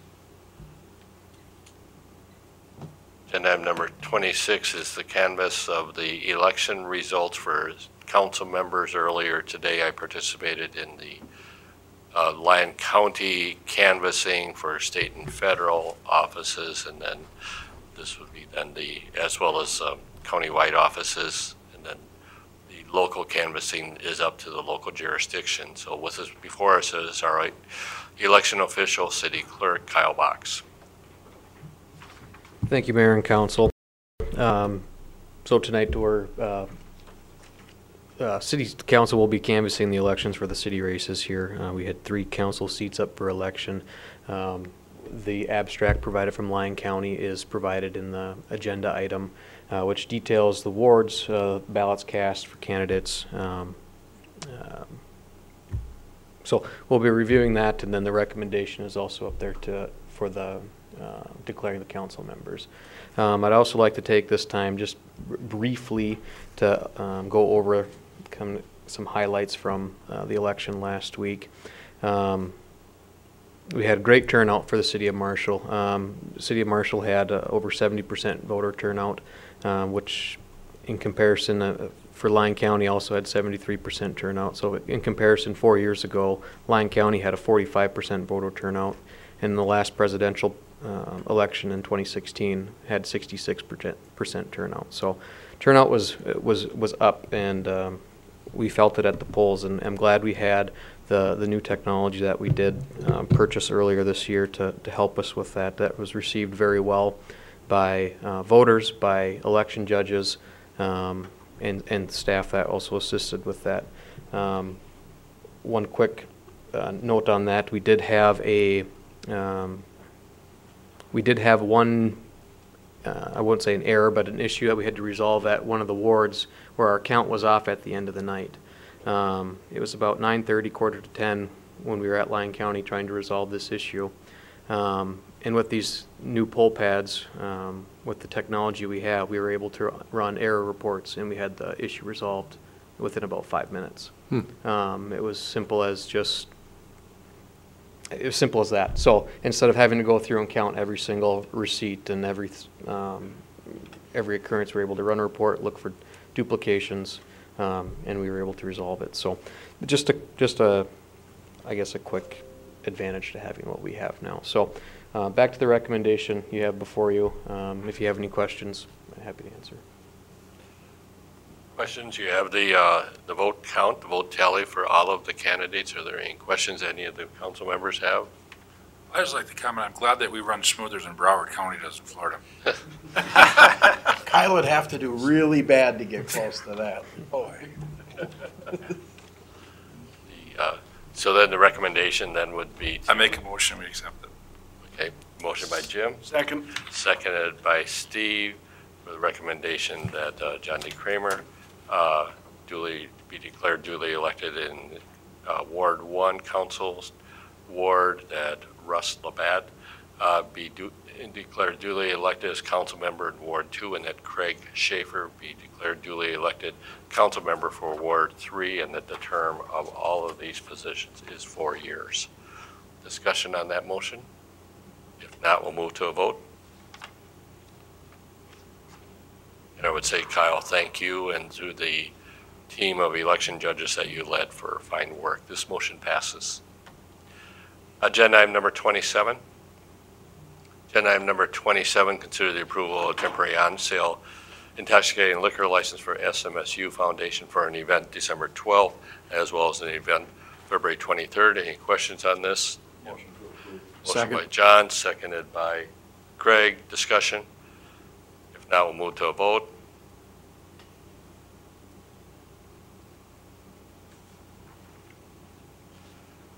Motion passes. Agenda item number 28. Consider the approval of a temporary on-sale intoxicating liquor license for SMSU for an event to be held on December 14, 2018. Move approval. Second. Motion by Craig, seconded by Jim. Discussion? If not, we'll move to a vote.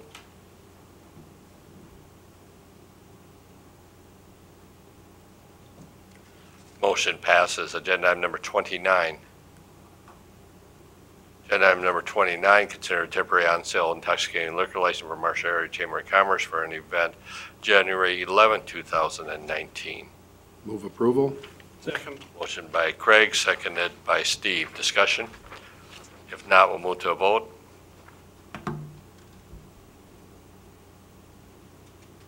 Motion passes. Agenda item number 30.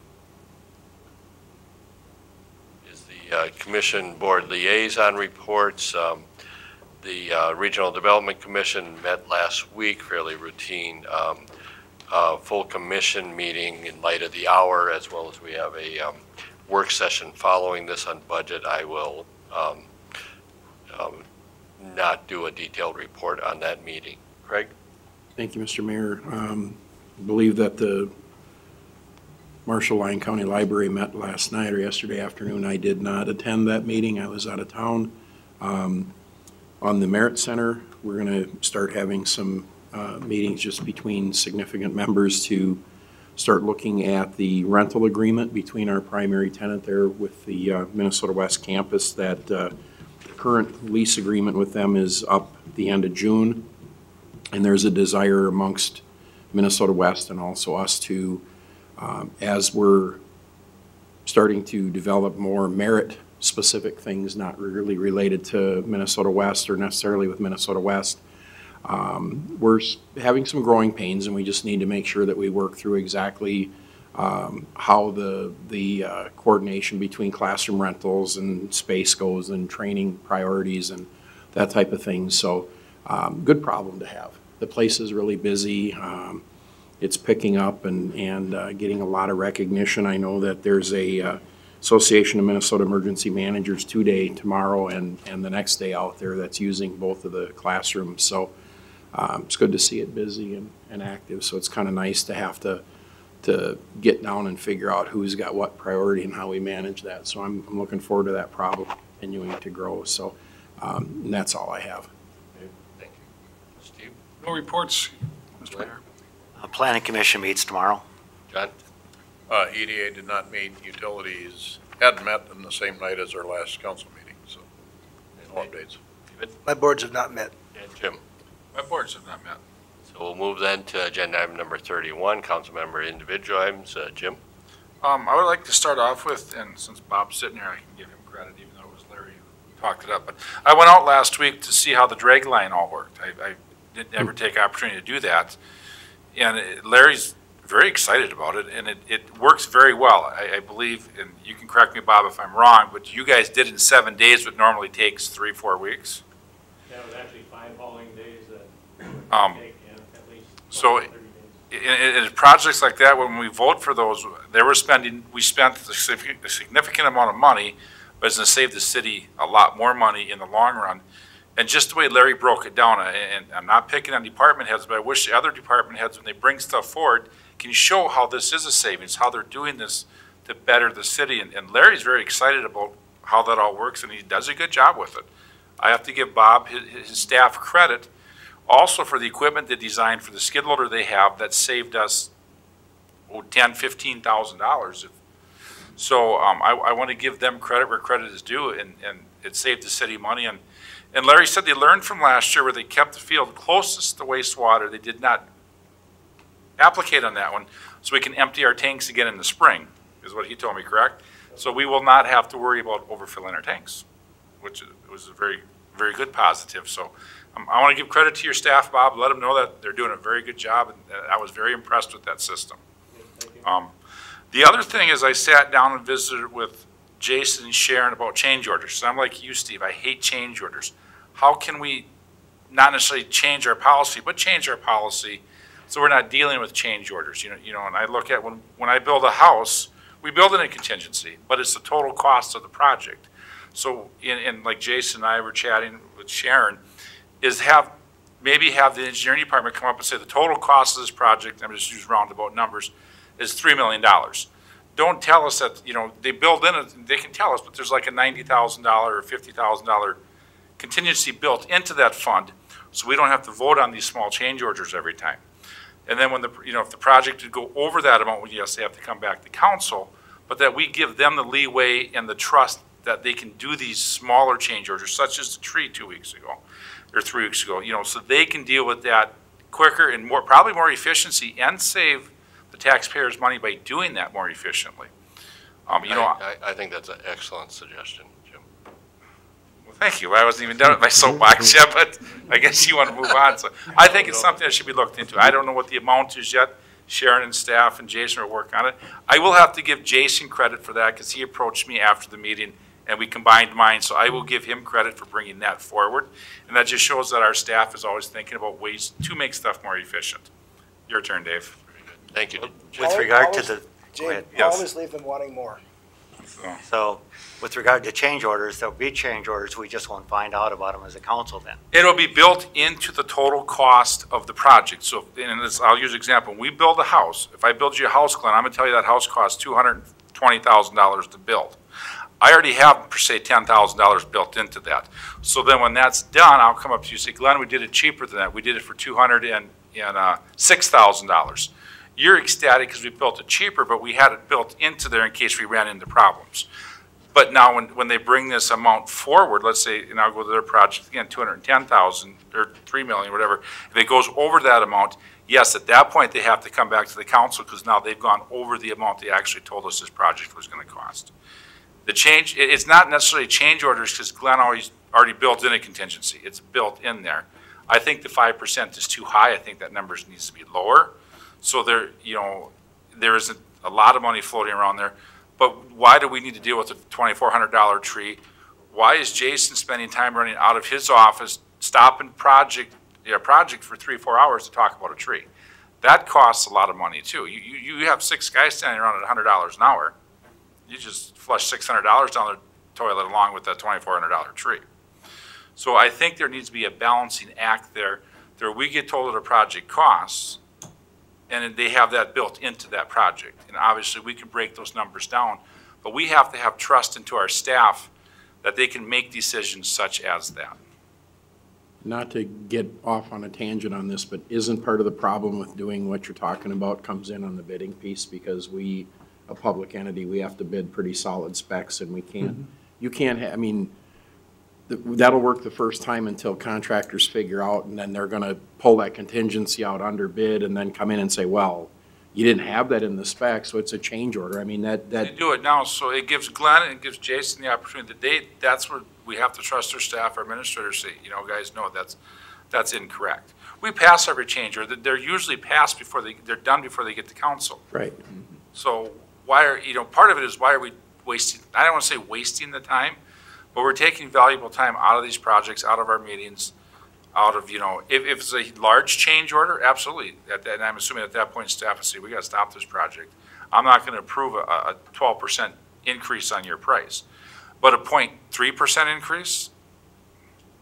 I think but I just think it's part of the inherent problem with bidding public projects. Well, I think it's something worth looking at, Craig. It's not, obviously we're not setting policy today. Thank you. David? I think that might fall under the level of procedures as we have a classification for these things. 4 quick items over the last several weeks, attending the League of Minnesota Cities regional meeting here in Marshall, meeting with folks from other cities and from the league staff. The City Hall Planning Group meeting, of which you heard earlier, attending the Merit Center groundbreaking for the new track extension, although the work doesn't begin until spring. We had the ceremonial event on October 25th, and then participated in the Chamber of Commerce's Marshall Progress Tour, which you saw an extensive coverage of in the newspaper. Thank you, David. John? I won't cover the things David did, but I did attend the Grow Our Own conference that was at SMSU. There's about 450 people that attended that, put on by the SWIFT or Southwest Initiative Fund. So very good conference, interesting subjects. You guys really want to talk about change orders, work with military contracts for about 30 years as a second tier, and you really get a whole different appreciation of a change order. Craig? My items have all been covered already, Mr. Mayor. Thank you. Steve? I have nothing. Mr. Meyer? I have nothing. Then we'll move then to agenda item number 32. Mr. Mayor, in the essence of time, I have nothing to report. And then we'll move to, thank you, Sharon, agenda item number 33, Glenn. Nothing further. And any questions for Glenn on the, Maybe one thing is we're not trying to get projects complete anymore this winter. It got too cold to get everything done, So we're closing up projects and doing what's necessary for winter operations. So we would expect Saratoga Street will It barricades will will open open soon, but there are some things, they want to do some black dirt work behind the curbs, and they didn't want traffic going through right behind them.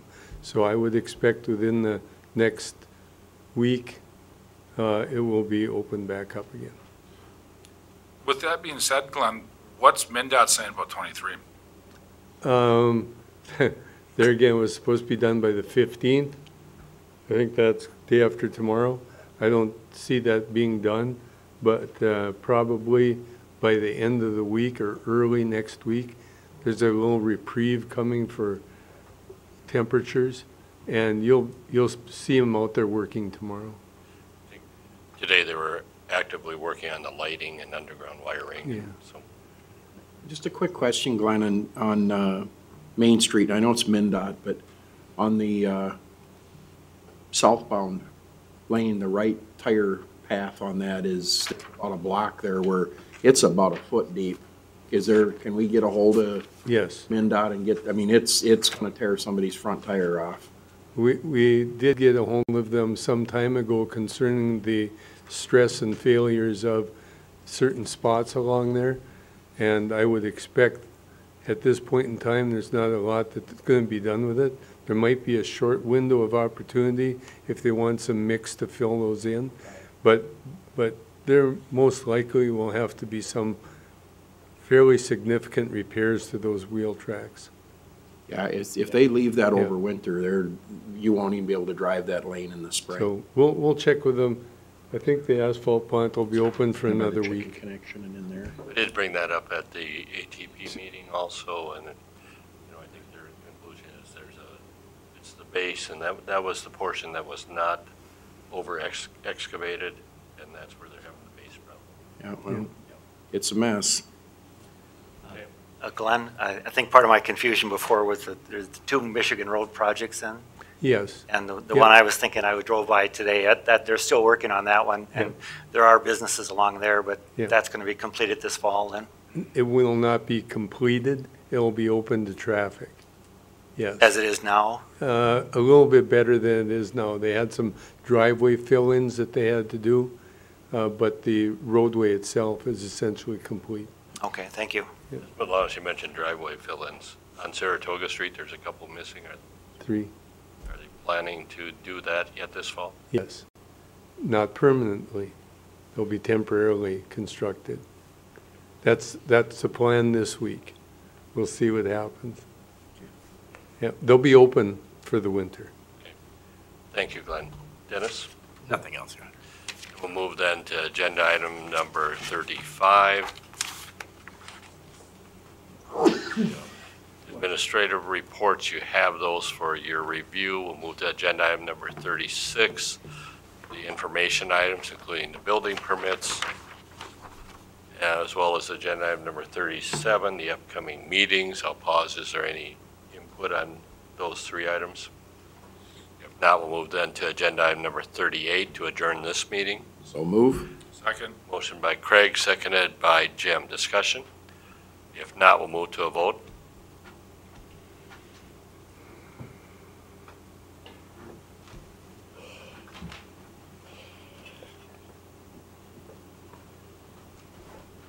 The motion passes.